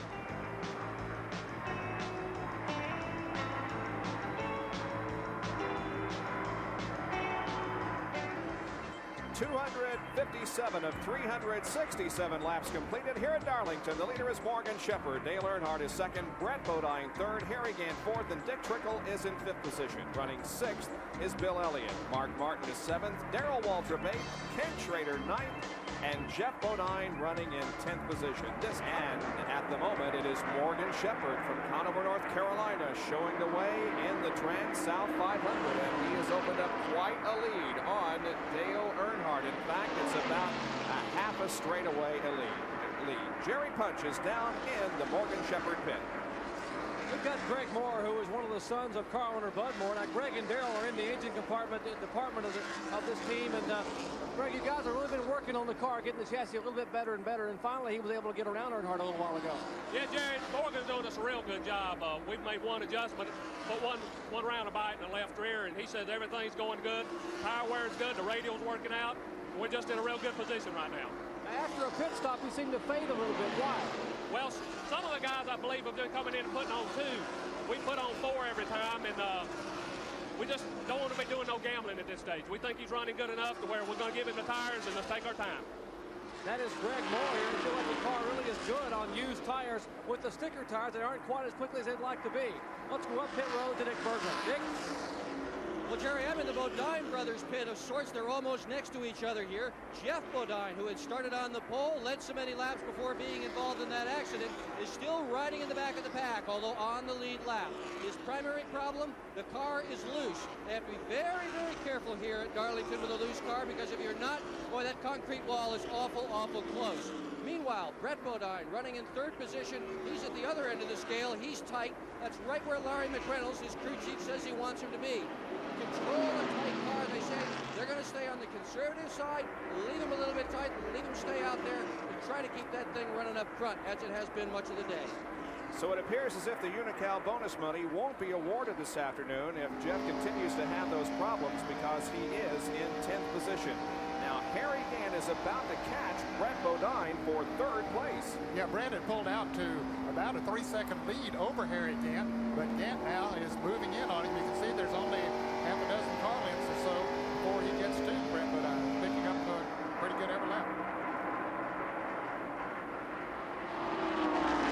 Brett moves around the 98 car of Butch Miller. Gant goes up on the outside. Ooh. Way up on the outside. There's a crack in Harry's windshield, too, that hasn't gotten any worse during the course of the race. Again, this camera is mounted on his helmet. In this group of cars also would be the 26 car, of course, of Bodine, and 33 of Harry Gant. In comes 66, Dick Trickle. He's still behind Harry Gant, as he has been since the drop of the green flag. And Bill Elliott's not too far behind either. This is from Dick Trickle's Phillips 66 in-car camera. We're watching Harry Gant just ahead. We're watching Dick Trickle's head move around from this in-car position so we can understand why Harry Gant's camera is bobbing around. Watch his head just bob around there. Watch that. It's amazing. No wonder my neck gives me trouble, Benny. And now from the camera mounted on Harry's helmet, see how much bouncing around he does in there. Boy, does he close up on Brett Bodine going in that corner. He's really closing in on him. And now looking back on Dick Trickle. Oh, Dick a little sideways there.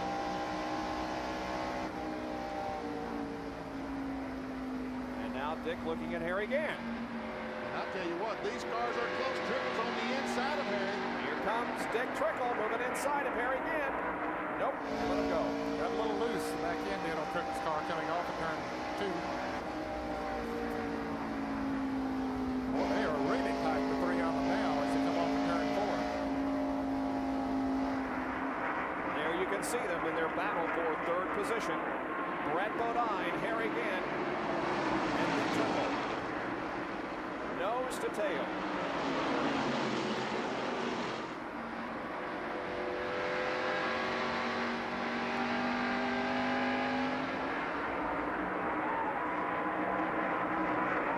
The 66 car driven by Dick Trickle, owned by Cale Yarborough.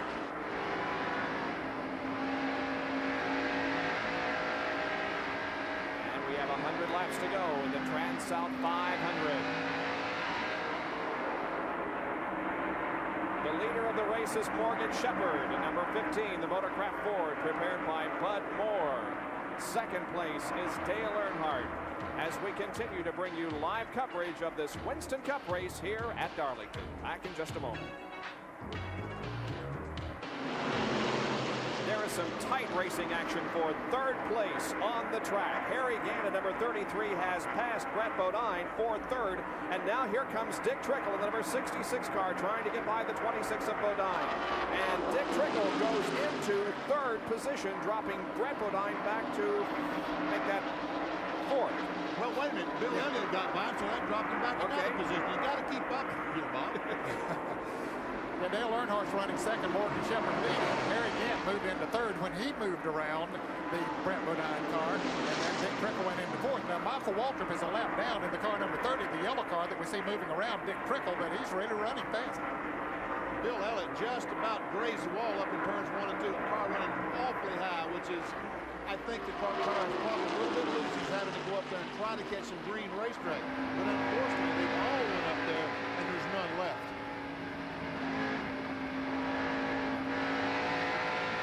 Let's take a look at how Harry Gant made the pass on Brett Bodine a few laps ago and then got a little bit loose.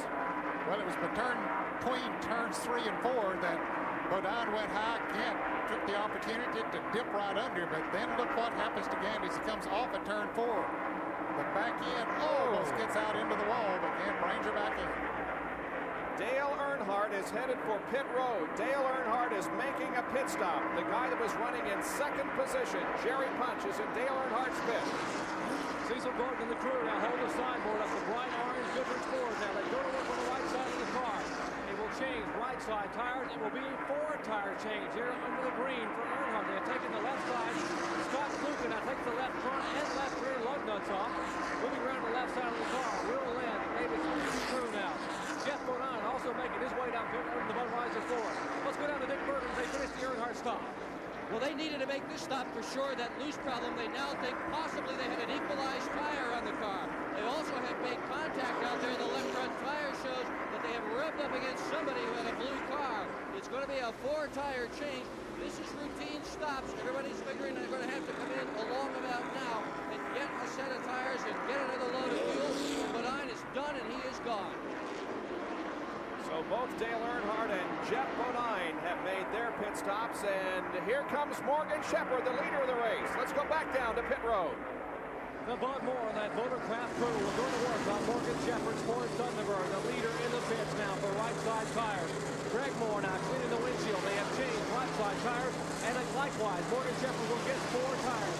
They're pretty much obligated to take 4. Everyone else putting 4 radials on. Kenny Schrader also in further up pit road. You see Kenny Schrader's Kodiak crew going to work on the left side of his car. They are likewise finishing the left side tire change for Shepherd.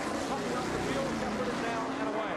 Ken Schrader got out just a little bit ahead of Morgan Shepherd. Both of them get up to speed now. Davey Allison is on pit road. So is Kyle Petty in car number 42.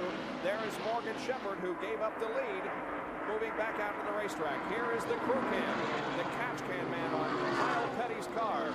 As service is being completed on it, they're changing the tires on the left side of the car. The number 33 car is in. Jerry Punch is there. The defending champion of this TranSouth 500, Harry Gant, now has the Skoll Oldsmobile on pit road. They are cleaning the windshield. Here's Charlie Presley running around the left side of the car, carrying that 40-pound jack. They pull the left side tires off, roll the new ones in place, shove them on the lug nuts. Lug nuts now being attached to the air wrenches in. Cars down and away. Great pit stop here for Leo Jackson crew. And we see Harry leaving pit road from his bumper cam as the Skoll Oldsmobile picks up speed, headed toward turn number 1, and here it is from the helmet cam. Now they have to keep it down on the flat part of the racetrack, Bob, until they get out of turn 2 and blend into the traffic going up the backstretch. The number 66 car of Dick Trickle goes into the lead.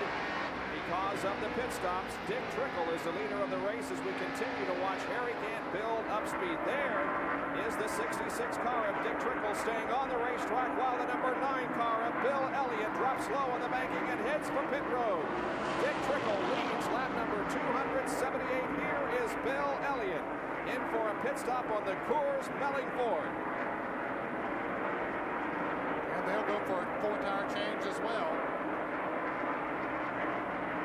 Working the right side at the moment. Now switching over to the left side of that Ford Thunderbird. Boy, they got those right side tires changed in a hurry.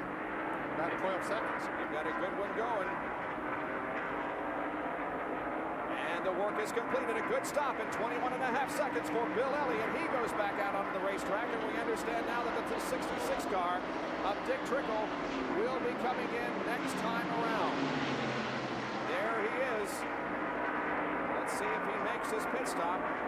At the moment, Dick Trickle is the leader. Rusty Wallace makes a pit stop. He's 6 laps down in 23rd position, never having been able to recover from that early incident up in turn number 1. Now we watch Dick Trickle. You can see him waving to the others behind him, saying, "I'm headed for pit road." Dick Trickle, the leader of the race, comes down off the banking of turn number 4, and Mark Martin is right behind him. Well, Mark Martin's getting a tough break because he had to follow the 66 car. Jerry Punch. Doug Williams and the rest of the Cale Yarborough Motorsports crew now are going to work and likewise change 4 tires in Dick Trickle's car. The 48-year-old Wisconsin Rapids, Wisconsin driver getting a 4-tire change. Let's check in on the Mark Martin pit. Dick? They're also going to do a 4-tire change, Jerry, and they took a piece of the tape off the grill to let a little bit more air in there. These guys had been motoring to the front. They're looking for a tire change to give them still some more speed. Jerry Punch? They are trying to clean the Trickle's car is nearly stalled. He just gets a new fire and heads down pit road, but it could have cost him a couple of seconds. And as he pulls out, we see the green car of Brett Bodine coming in. That's Mark Martin going out. Brett Bodine had taken the lead, but now he's in pits for a 4-tire change. The Quaker State crew. Let's go to Dick Bergman, who is there. Well, he's got a tire change that's going to have to work a miracle here because he's pushing except when he gets around other race cars. And when he gets around other race cars, this thing is loose. There's no way to solve that. He's also got some smoke showing from the front of the car in the area of the oil cooler. Red Bodine has taken 4 tires and is away. And that gives the lead once again to the number 15 car of Morgan Shepherd. And guys, they will have to have one more pit stop before the end of the race. Yes, they will have to make another stop. Race for fuel. 282, and the race is 367. So Morgan Shepherd goes back into the lead after a series of pit stops. Back after these messages.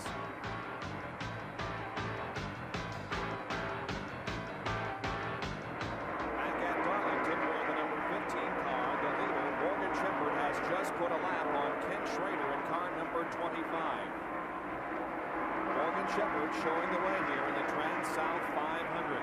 You just get the impression that Morgan Shepherd came out of no place. I mean, he's been running good all day, but all of a sudden he is just dominating this thing. Now, I don't know if Jeff Bodine's problems or Dale Earnhardt's problems or whatever has caused him to look this way, but it looks as though Morgan Shepherd had something with these guys all day long. Well, he has been up there in the top 5 most of the time. After a couple of pit stops, he would drop back maybe to 6th or 7th. But he has run good all day. And Benny, I'm sure that he would like to see this thing go green the rest of the way because he's working very well out there now, running by himself. And of course, if the caution comes out, then they all get bunched up, and it's not quite as easy. We've seen this green flag stay waving all afternoon from Merrill County. Let's take a look at Big A Auto Parts pit performance on Morgan Shepherd. The driver time on that most recent pit stop was 18.4 seconds. The crew took 24.4 seconds to get 4 tires in the car and refuel it, giving Morgan a total time of 42.8 seconds in the pits. Now, as a result of that, he came into the pits on lap 275 as the leader, and he comes out also in first place. Jerry Punch? You mentioned that Morgan Shepherd would like to see the green flag continue throughout the day. Indeed, he would. And the reason is, I just talked to Bud Moore a minute ago. Remember back in Atlanta a couple of weeks ago, Morgan did not like to come in and pit late in the race, whereas Earnhardt and some of the other guys did, although Earnhardt went underneath him there on the final lap to take the win. The reason is that Morgan's car is slower on brand new sticker tires. It takes about 10 or 12 laps for Morgan's car to come up to speed. Actually, Earnhardt can outrun him about a 10th of a second a lap for the first 10 or 12 laps. So what they don't want to see happen is have a late caution flight, say 15 laps before to go, have everyone dive in for new tires. Morgan could be in trouble. By the way, the last time that Bud Moore had a winning car here at Darlington was in 1982, the TranSouth 500, and the driver of the car was Dale Earnhardt. On the main straightaway, we have a hat that has made its way onto the racetrack. Now, it is out of the groove, and therefore is not causing any concern among the NASCAR officials, but there is a hat on the racetrack. Not mine. That's not mine. That isn't your hat of the week. No. Well, you do have a hat of the week. That feature is back for 1990. Back at the TranSouth 500 at the track Too Tough to Tame, Darlington International Raceway, and the leader is Morgan Shepherd in car number 15, the Motor Craft 4. Now, Dick Trickle has probably driven some dirt tracks in his life. He didn't have his car any more sideways on dirt than he had down between turns 3 and 4 just a few laps ago. We're riding with Dick Trickle. He survived all that, but this is how it looked. Car just gets sideways. He never goes completely around. Just sideways, he comes down, gets the car back in gear. It still hasn't been in the pits. And it did not create a yellow. Let's go to Jerry Punch, who's with the car owner, Cale Yarborough. Well, Cale had to chuckle a little bit. You know, he's driven quite a few laps here at the track Too Tough to Tame. In fact, he's won 5 times. And Cale, you got to be pretty pleased that you're a driver. I would say you're a young driver, but this guy's about the same age as you are. He's doing a heck of a job for you today. Well, Dick's doing a fine job. I can't hear everything you're saying, but he's doing a fine job. He's a little bit loose right now. He just spun one time, but he got to gather back up, and I hope we go end up with a good finish here. Kel Yarborough here watching his driver, Dick Trickle. Now, he picked a guy about his age and also about his same height to drive this race car. A few laps ago, apparently what happened is Dick Trickle just complained the car was so loose he just couldn't hold it. So he just slid broadside through turn 3 and 4, put it back in gear and drove it away. By the way, Dick is a lap down now in 10th position, but he did a nice job saving that car and keeping it going. Oh, we have a couple of them. A couple of cars are involved. Both of them sliding down the bank. Grueling engine going in the corner. Alan Kowicki got in the oil. Yep. Okay, Dick Trickle, there he is from our in-car camera. He's getting the goggles off. Yellow out on lap 299. Dick Trickle apparently blowing an engine, and behind him, Team Alan Kowicki sliding in the oil. Here's a replay. There the engine blows. Kowicki has no place to go. He tries to go low, and then he tries to go high, gets in the oil, spins, and hits the wall awfully hard. And this is not what Morgan Shepherd wanted. He had a 12-second lead. So Alan Kowicki's badly battered Xerox Ford sets in turn number 1 as the 8th caution flag of the afternoon flies over Darlington International Raceway in the TranSouth 500. Is out here at Darlington because of an incident down between turns 1 and 2 involving Dick Trickle and Alan Kowicki. Now we'll replay it from the in-car of Dick Trickle. The engine let go as he came off of the front stretch. The engine has already blown. He gets in his own oil there, spins, goes up, backs in the wall, and then back down to the inside. Alan Kowicki, who was behind him, had no place to go, gets in the oil, bam. Now we'll look at it in real time and have you listen.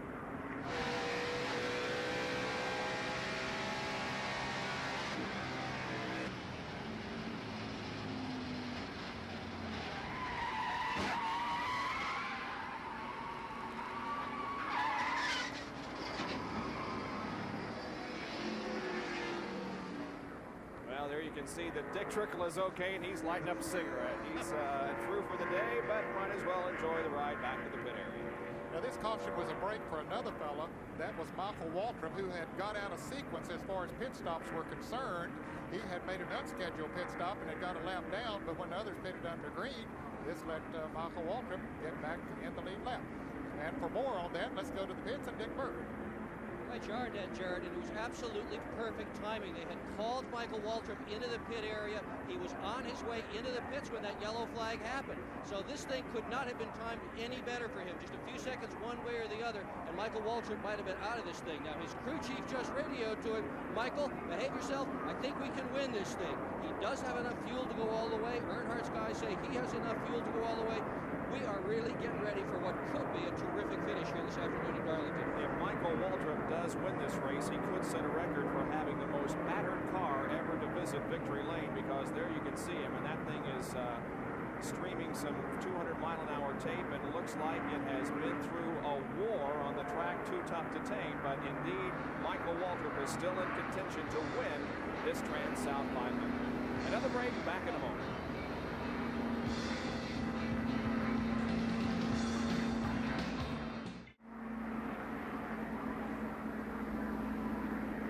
Back at the TranSouth 500, still under caution, and watching Harry Gann as he gets lined up for the restart. We are under caution because of an incident involving Dick Trickle and Alan Kowicki. Here's Jerry Punch with Dick Trickle. Well, Dick just climbing out of the car, talking with Doug Williams, who's the crew chief here, of course, Kel Yarborough, the car owner. Dick, first of all, what happened up there? Well, you know, we broke a motor. You know, the motor just gave up on us and locked up going into one. And, you know, that's about the worst place you can blow a motor is going into one. And, you know, you end up with a little brake problem going on anyhow. She just locked the motor up and I tried to touch it and, you know, get out in there, but she went around on me. But we got, you know, the old top body motor oil Phillips 66 Pontiac Cup in the top 5. We're going to run all day and I think we're going to have a real good finish. A couple laps before that, the car got a little loose on you going into 3. What happened up there? Well, I was trying to stay in the lead lap. You know, ran in the top 5 there for quite a while, and I was trying to hang in the lead lap. And, the leader was only like a second behind me, so I thought I'd try to pick up the pace just a little bit. she was a little loose. And I found out about it. I got sideways, going through the whole turn sideways, but I did bring it back and didn't spin it out and saved it. I lost a little time on the racetrack, but I'm just happy that Kelly Yarborough, chose me to drive his car. I mean, it gives me a good feeling inside. So I do have family, people out there, and we'll be back. No doubt they'll be back, and we're going back to green. Green flies on lap 305. So now everybody is in good shape as far as the pit stops are concerned. If we go green the rest of the way, nobody will have to have any fuel. We're set for a dash to the finish. The leader is Morgan Shepherd. Second place is Dale Earnhardt. In third place is Harry Gant. Fourth is Mark Martin. Fifth is Brett Bodine. Now, congratulations to William Adams of Indianapolis, Indiana, who was watching ESPN and knew that Jeff Bodine was a leader at the halfway challenge. William Adams from Indianapolis, a 1990 Pontiac Grand Prix. Maybe Allison black car with a white star. They get loose. Morgan gets loose. Davey Allison comes alongside. He's trying to get a lap back. Meanwhile, Earnhardt behind him, watching all this stuff. And Davey Allison does get a lap back. Now there are 9 cars on the lead lap. And here comes Dale Earnhardt to take the lead from Morgan Shepherd. He's got it. Well, Morgan Shepherd's car doesn't run too well with new tires on. It takes a little while for that car to really come in. Now we'll see if Dale Earnhardt can put Davey Allison a lap down. He would certainly like to, because Davey has been strong all afternoon and has not let those problems that have plagued him hamper him at all. He has been fighting back all afternoon. And here comes Harry Gant, who is still very much in the contention. He is in third position. And Dale Earnhardt does put the lap on Davey Allison as we are inside Harry Gant's car from the in-car camera. Let's go to Dick Berggren, who has information on tires. Well, an interesting story about Jenkins. Harry Gant has just radioed to his crew chief, and he said, I hope Morgan Shepherd doesn't get another set of tires like the ones he just took off. It could be bye-bye. By the same token, Richard Schumer says they simply cannot tighten up Dale Earnhardt's car. As well as Earnhardt is running, I think there's more there, but they can't get it exactly right. I really think, fellas, if this thing goes green the rest of the way, that Morgan Shepherd's car will come in as we see a tremendous battle here. Morgan Shepherd's car will come in as Earnhardt slows down a little later on. Yeah, I think you're right. Michael Waltrip here behind Brett Bodine and ahead of Jeff Bodine. It's a great run for both Jeff Bodine and Michael Waltrip this afternoon. Jeff Bodine was alongside Michael Waltrip in turns 3 and 4 the last lap. Michael did not back out of his lead. He went out of passing position. Jeff did not make the pass come off turn 4. Let's see if he tries it again. At 6th and 7th, they're racing for it. And the number 11 car currently in 7th position was the pole sitter on this race and the only one eligible to win the bonus money. It looks like as if it will go to Bristol, and there is Jeff Bodine taking the position away from Michael. Well, they may have an opportunity to work on that 11 car at Budweiser Ford. They might have that thing dialed back in. Number 9 car, Bill Elliott, also one of those on the lead lap.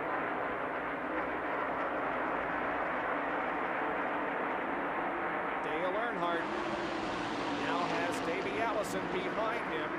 There are 8 cars on the lead lap, and Morgan Shepherd is hanging right in there. He's the 3rd car on your screen, but the 2nd place car on the racetrack. Cheers, Jerry Punch. It's awfully tough on Morgan Shepherd right now to be patient. He is not a very patient person. He wants to lead as many laps as he could, somewhat like Earnhardt, but they have told him here in the Shepherd pits, just bide your time. Now, we've already told you at home that Morgan Shepherd's car does not run nearly as well as Earnhardt's and some of the others on brand new tires. Now, they have told Shepherd to sit there and ride, and probably the next 8, 10, 12 laps, probably by lap 125, they'll be chasing you. That's what Morgan's going to do, sit there and be patient. And we will see if that is the way things go within the next half hour or so as we wind down the TranSouth 500. We talked earlier about the guys who have been strong in 1990. Look at this. Dale Earnhardt and Morgan Shepherd are the only 2 drivers with top 10 finishes in each of the Winston Cup races that we have competed in 1990. And at the moment, it's Earnhardt the leader and Morgan Shepherd running in 2nd position. We'll be back with more live coverage in just a moment.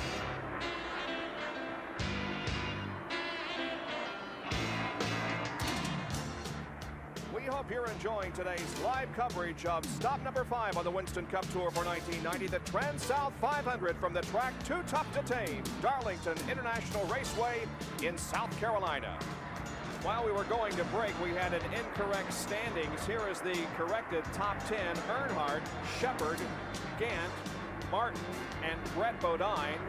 6 through 10, Jeff Bodine, Michael Waltrip, Bill Elliott, Davey Allison, and Darrell Waltrip. That's with 317 laps complete. We have a battle shaping up here. Now, Davey Allison has gotten his lap back once again from Dale Earnhardt, giving us 9 cars on the lead lap. And Morgan Shepherd is right there on Dale Earnhardt's back bumper. But Harry Gant and Mark Martin has closed up on the back of Harry Gant. I mean, Morgan Shepherd. So we've got 4 cars very, very close. And the number 11 car, driven by Jeff Bodine, has also been on the move recently. There you can see he has gotten around his brother Brett, and Jeff Bodine is now 5th and certainly not out of this race. No, it's not. I believe the car is running better. They had some problems for a while after he got involved in that accident, but the car is back up to speed now. So the Unocal bonus money may be won after all here this afternoon by Jeff Bodine. If it isn't, it will go to Bristol, Tennessee next weekend for the Valleydale Meets 500 that we will have live for you at 1 o'clock. Let's get down to the pit area and get an update on the radial tire situation with Dick Berger. Well, Bob Jenkins, this is the very first time that Goodyear has brought the radial tire here to Darlington, and a lot of people wondered about the wisdom of that, given the difficulty, the treachery of this speedway.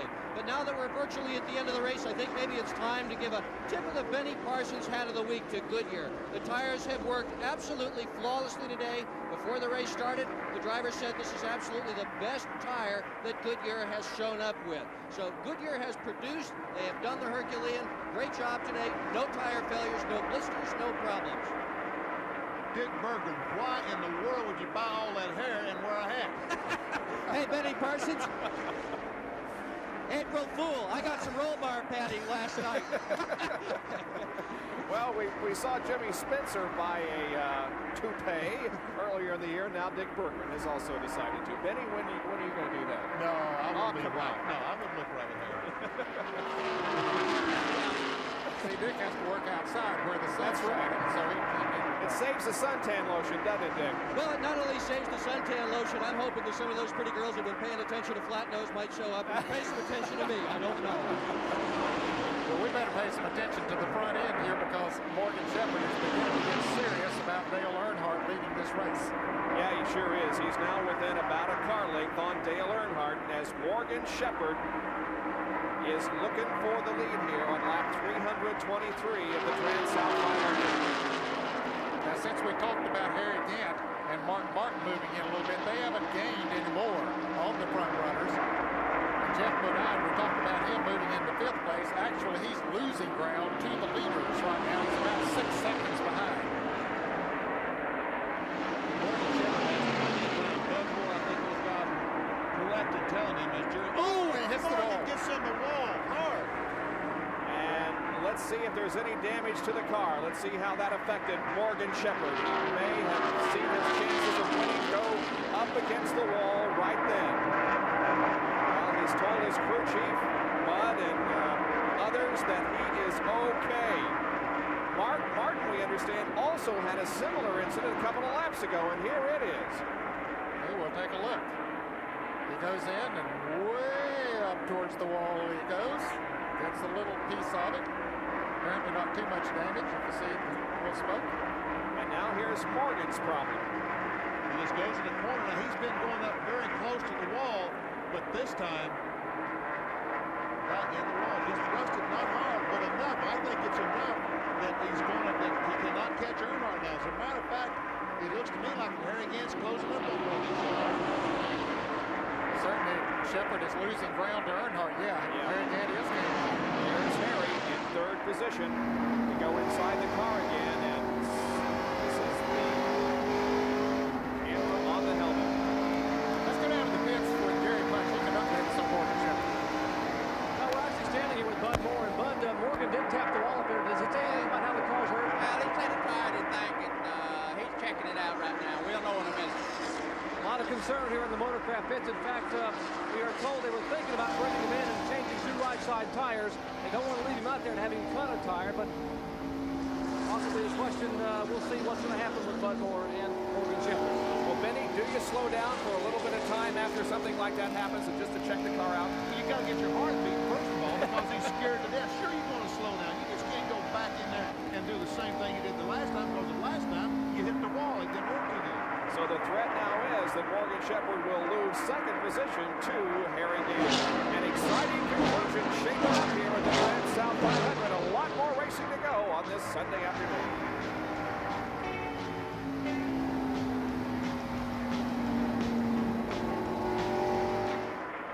Back at Darlington, where Dale Earnhardt leads the TranSouth 500, and now Morgan Shepherd, who was losing ground, is sneaking back up on Dale. Third place belongs to Harry Gant. Mark Martin is fourth, and Jeff Bodine is in fifth position. Then in sixth is Brett Bodine, followed by Michael Waltrip, Bill Elliott, Davey Allison, and Darrell Waltrip, who is a lap down. And we have a battle on the racetrack between the number 26 car of Brett Bodine and Bill Elliott in number 9. And that stat has changed because Michael Waltrip has passed Brett Bodine. Now Bill Elliott is moving up on Bodine. Brett has been losing some ground here in the last few laps. Yes, he has. That Quaker State Buick has run so well for Brett Bodine throughout the afternoon, but now he finds himself dropping back just a little and is battling for the second position as Bill Elliott runs in 8th. Well, what do you think? That little incident hurt Morgan's car, or has he got the handle back on it? Well, I think it hurt his confidence more than it did anything else. It looks like the handle's back on the race car. The car doesn't have any smoke off the tires where it might be rubbing the fender or anything. He knows now that he has to be very, very patient, because this racetrack can reach out and slap you in the face almost at any time. It sure will, and I think he just sort of tiptoed for 6 or 8 laps there, and he got his confidence back up now, so he's back up there working on Dale Earnhardt again. What do you think, Jerry Punch? That's exactly what happened. In fact, we might mention that the spotter has played a big role in Morgan Shepherd deciding to push the button again. And the spotters are on top of a building up in turn 1, on top of the press box here at Darlington. And that spotter, who had binoculars, had been watching Morgan going into turns 1 and 2, looking at that right rear tire, make sure it's not running too badly. And they finally go ahead and give Morgan the go-ahead and say, okay, push the button and go after it. He is going awfully close to the wall. It tells that spotter to tell Martin not to get so close to the wall. He was almost in it again between the first and second turns that lap.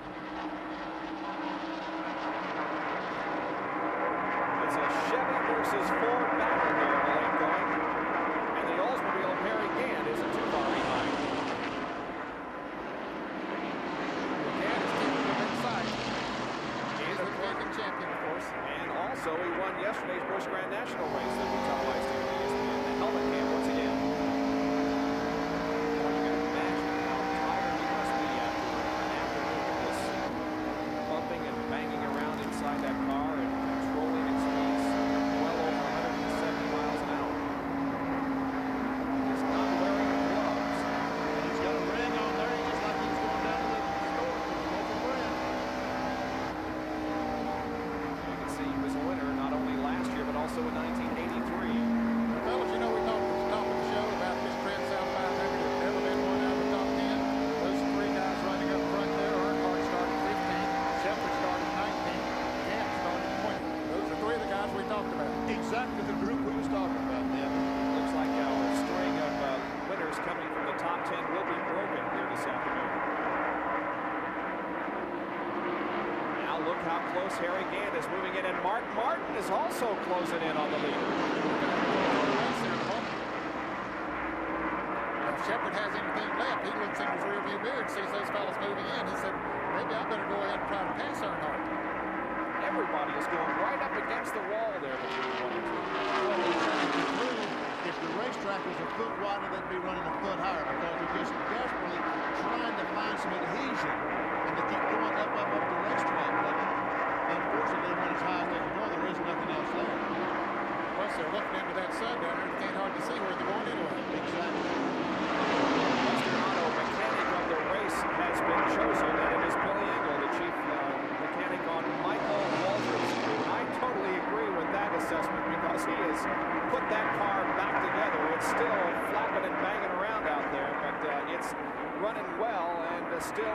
lap, as a matter of fact. Yeah, he's running 6th. Really, that's doing right well. Back to the leader, meanwhile, it is still Dale Earnhardt leading Morgan Shepherd and Harry Gant. Morgan, Martin is falling back, so he's out of contention for the win, looks like right now, unless there's a caution play. Take a look at those that have dropped out of competition. Several eliminated a multi-car tangle out of turn number 4. The only injury suffered by Neil Bonner, who is not unconscious, is being checked over and given a CAT scan at a local hospital in Florence, South Carolina. We hope that Neil Bonner is okay. I understand that when you said Mark dropped back, Benny, that he hit the wall again. Wow. Right there in 3rd position. This is the in-car tangle now.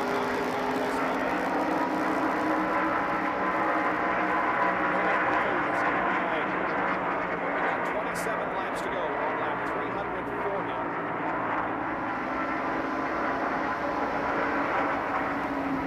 There's a difference between the in-car camera and the color. That thing has worked very well today and really given us a perspective of how things are going right.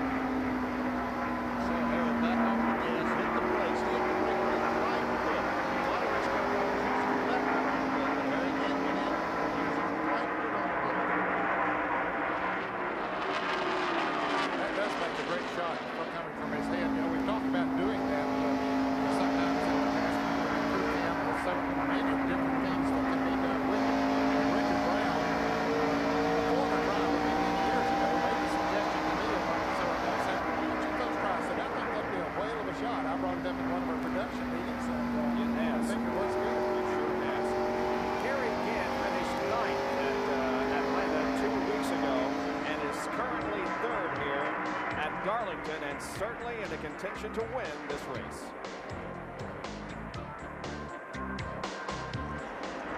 We are back at the TranSouth 500 now for the rest of the race. There are 22 more laps to go.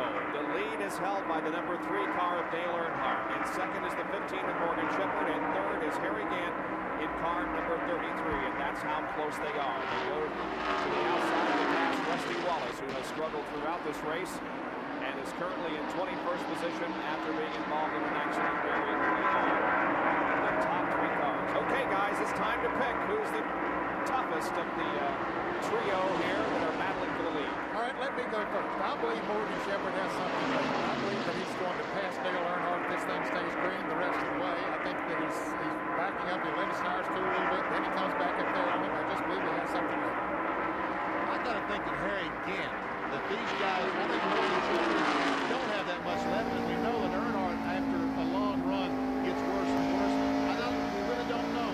Harry Gant is an unknown, so I'll go with Harry Gant. All right, let's go to Jerry Punch for a prediction.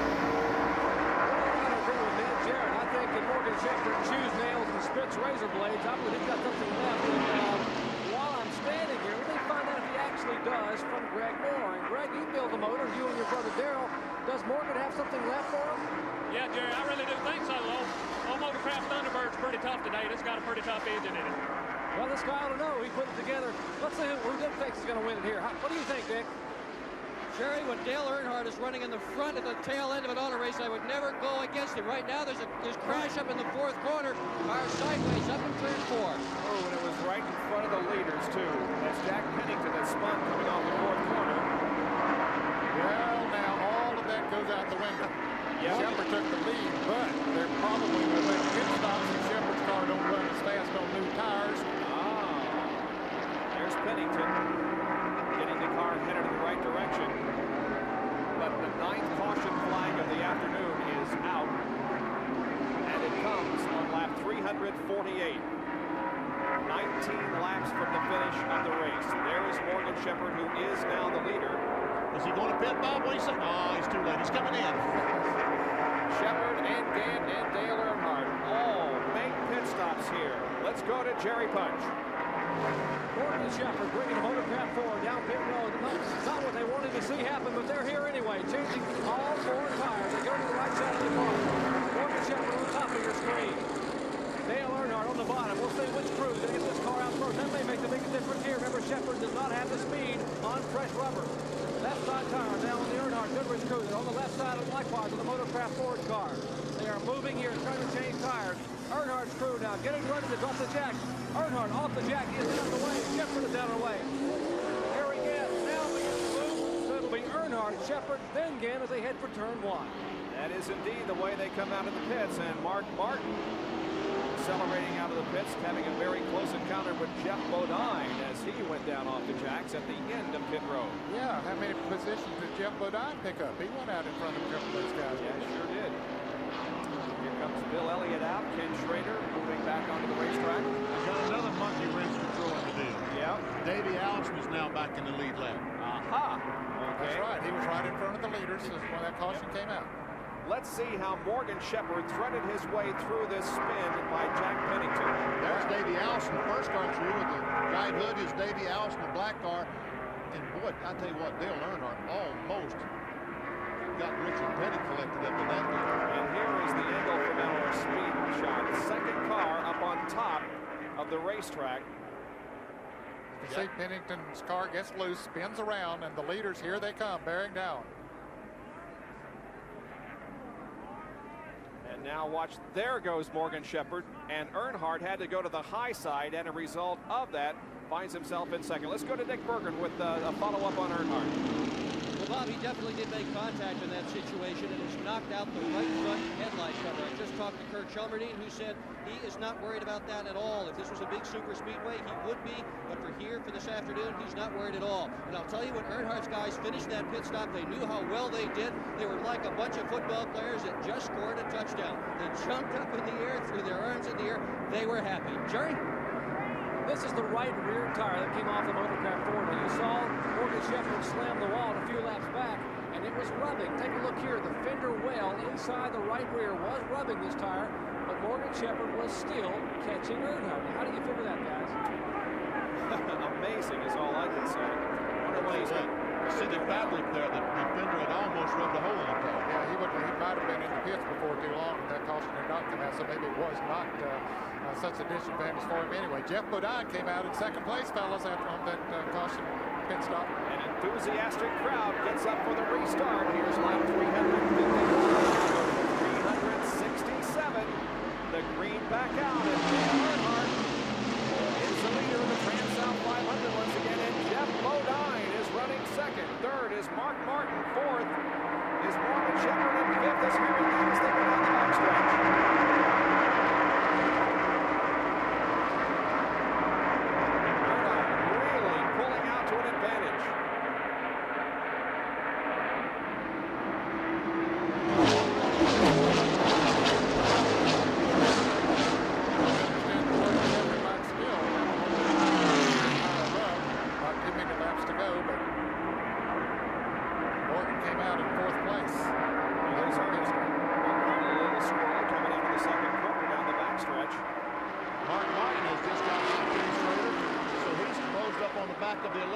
Jeff Bodine. There's Bodine in second position, followed closely by Mark Martin. I don't think there's enough time for Morgan Shepard to get his car going. We've noticed all day it takes 15, 20 laps for the car to be good, so I don't think there's enough time left for Morgan. Yeah, I agree with you, Benny. As he's back in that traffic, I just don't think that he has enough time left to get up there. And you know, guys, we didn't complete our predictions. At least I didn't get a chance to predict that he was going to win this race, so I will not predict that Dale Earnhardt will win. Of course. Yeah, but I think I started out by saying if it goes green the rest of the way. Well, Dale Earnhardt has won 4 of the past 8 races here at Darlington. Now the Unocal bonus money is at $15,200 and can be won only by Jeff Bodine, and he currently is in second. I'll tell you what, Jeff Bodine is trying as hard as he can. He has got a handful. I heard him done the first and second corner. He went through the corner like a snake with traffic. Up, down. Look at Davey Allison moving through traffic. Man, oh man, he moves to the inside of Michael Waltrip, and Davey Allison may be the fastest car on the racetrack. Yes, but does he have enough time to get very far back up towards the front? He's He's got a lot of racetrack between himself and the leader. A lot of racetrack. I think that put him in 6th place. Not only a lot of racetracks, but as Ned said, 6th place. He's got 4 more race cars to get by before he can get to Dale Earnhardt. And some of those are pretty tough, including Harry Grant and Morgan Shepard. Grant running 5th, Morgan Shepard running 4th. Those two guys are racing for position. Brett Bodine and Dale and Bill Elliott. And of course, Michael Waltrip is also.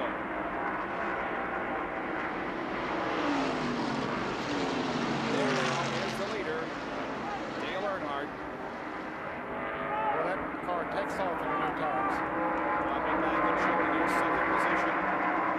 Jeff Bodine and Mark Martin was in 3rd place. Went off Jeff Bodine a couple of times this afternoon, but he still is very much in the thick of things. Mark Martin pulls up right on the back of Jeff Bodine, trying to make a move down the front. Let's see. 9 laps to go. Mark Martin will make no move on Jeff Bodine, at least going into the corner. Now in the middle of the corner between 1 and 2, Mark Martin passes Jeff Bodine, and Mark Martin is now 2nd, and he sets his sights on the leader, Dale Earnhardt. I think he does have too much racetrack. There's no cars between him and Earnhardt, but I think there is too much racetrack for him to catch Dale. Now we'll show you the interval between Worst and Davey Allison. There's Davey on the bottom side of the racetrack, now pulling in behind Harry Gant. And look at Davey Allison go to the inside of Harry Gant.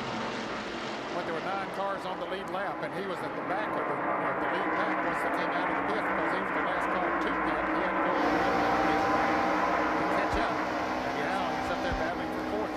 Harry Gant's bumper cam. Or battling for 5th, I should say.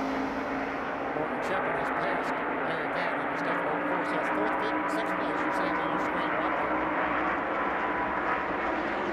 Here comes Davey. Once again, looking to the inside of Harry Gant as they go into 1, and he'll take the position. Davey Allison will take over the 5th spot. And here's Mike Alexander on the front straightaway, has backed into the wall.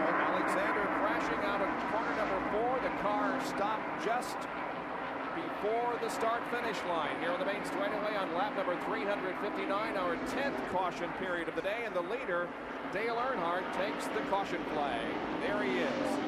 Okay, now the pit, there's not that many laps to go. Earnhardt certainly didn't want to see this caution. He had a good lead, but what do you think, Benny? Well, I don't think that Earnhardt will pit. No, I don't think he'll pit. I agree. I don't think that they will. The only guy that will pit is the last car on the lead lap, or the last 2 or 3 cars on the lead lap. There are only 7 more laps to go. Less than 7, actually. 360 laps have been completed, and the field is in turn number 3. And he's got to take 2 or 3 laps or so. Yeah, he'll take at least 3 laps to get Mike Alexander's car picked up, and so that would only leave him perhaps 4 or so laps to go. Jeff Bodine. Oh, Jeff Bodine is dropping down off the banking and headed for pit road. So Jeff Bodine relinquishes 3rd place and scoots down pit road to get some fresh tires on that car. Here comes Michael Waltrip also, and Bill Elliott. So 3 of the top 9 cars are in for pit stops. I agree with those that are maybe Jeff Bodine. Of course, Mark Martin had already passed him, so you know, maybe he figured those others are going to catch up now as a result of the caution. So that's perhaps a good move by him, and certainly a good move by Michael Waltrip. That's Richard Childress, the car owner for Dale Earnhardt. He's wishing this thing were over. You're right. The crew does not look like that they're preparing in any way for a Dale Earnhardt stop. They're ready to watch the finish of this race, which will come in about 5.5 more laps. Harry Gant's crew was out on pit road. They were ready to bring him in, but he did not come in. The wrecker is here on the main straightaway trying to grab a hold of Mike Alexander's car and get it off the racetrack. Alexander crashing here on the front stretch. He was running, Bob, in the 14th position, 3 laps down. Alexander, Ray Bestis, Buick. Bobby Allison owned. Heel comes down off the 4th turn and completes lap number 363. Let's go down to Dick Berggren, who's with Richard Childress. Well, do you think this thing's going to go green? And if it does, what are you going to do? Well, it's all up to Dale. He's just going to have to go hard. We didn't need this caution. Seemed like all year long we hadn't needed these cautions at the end of the day. But, Dale, he'll just go as hard as he can, and best car will win, I guess. You've been talking about the car being loose all day. What's it like right now for this end stretch run? Well, we made an adjustment on it. The stop before, and it's helped it a whole lot. So, with these used tires, we just don't know how we'll run. We just have to take off and see. It looks like it's going to be about 3 to go or 4 to go. Well, that's the story with Dale Earnhardt. Meanwhile, Jerry Punch is down pit road with Steve Meal, crew chief for Mark Martin. Jerry, what's he got to say?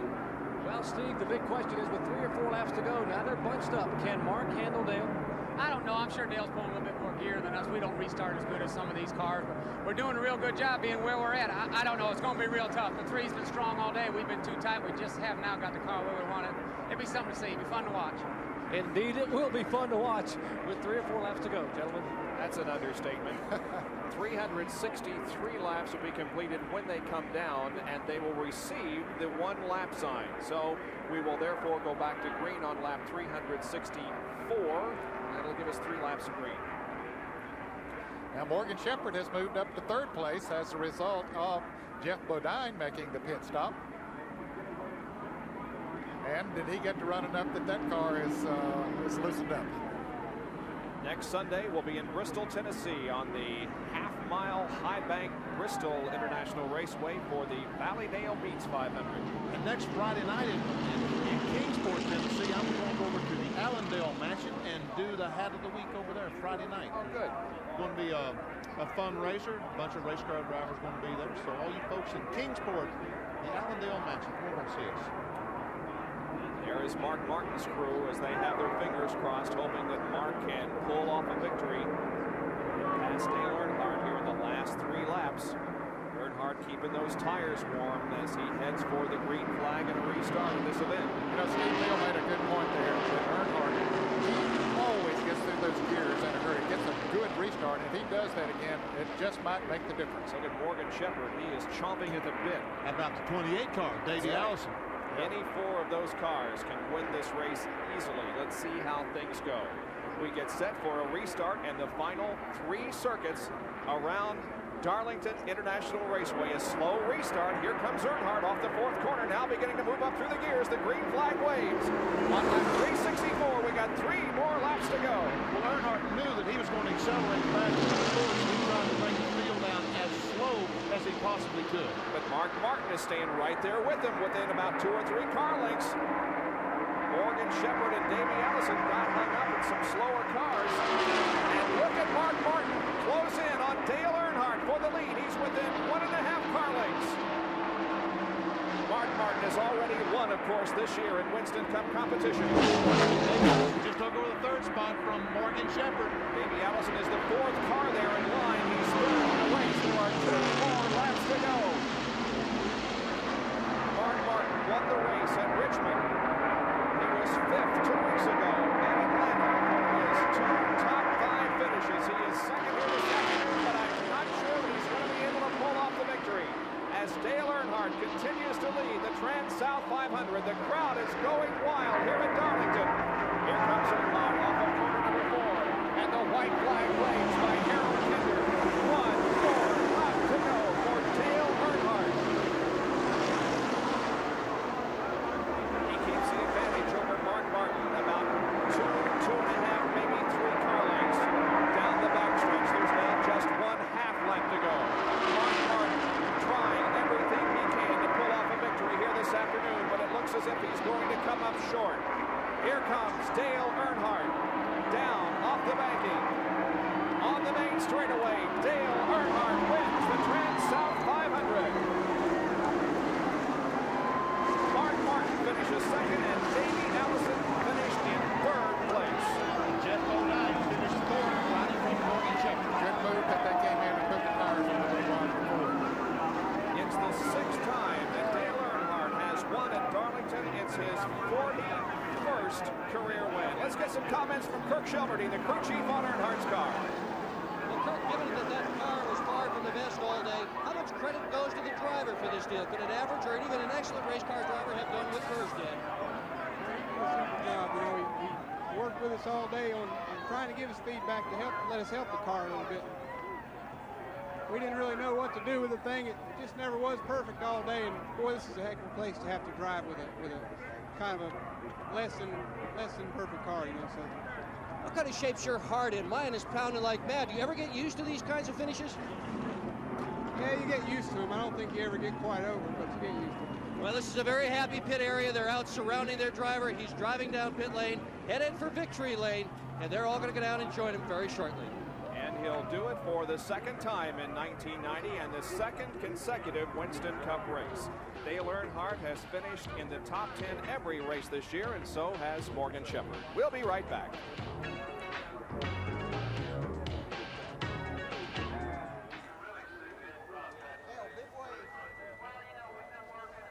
Dale Earnhardt emerges from the car in victory lane, having won the TranSouth 500.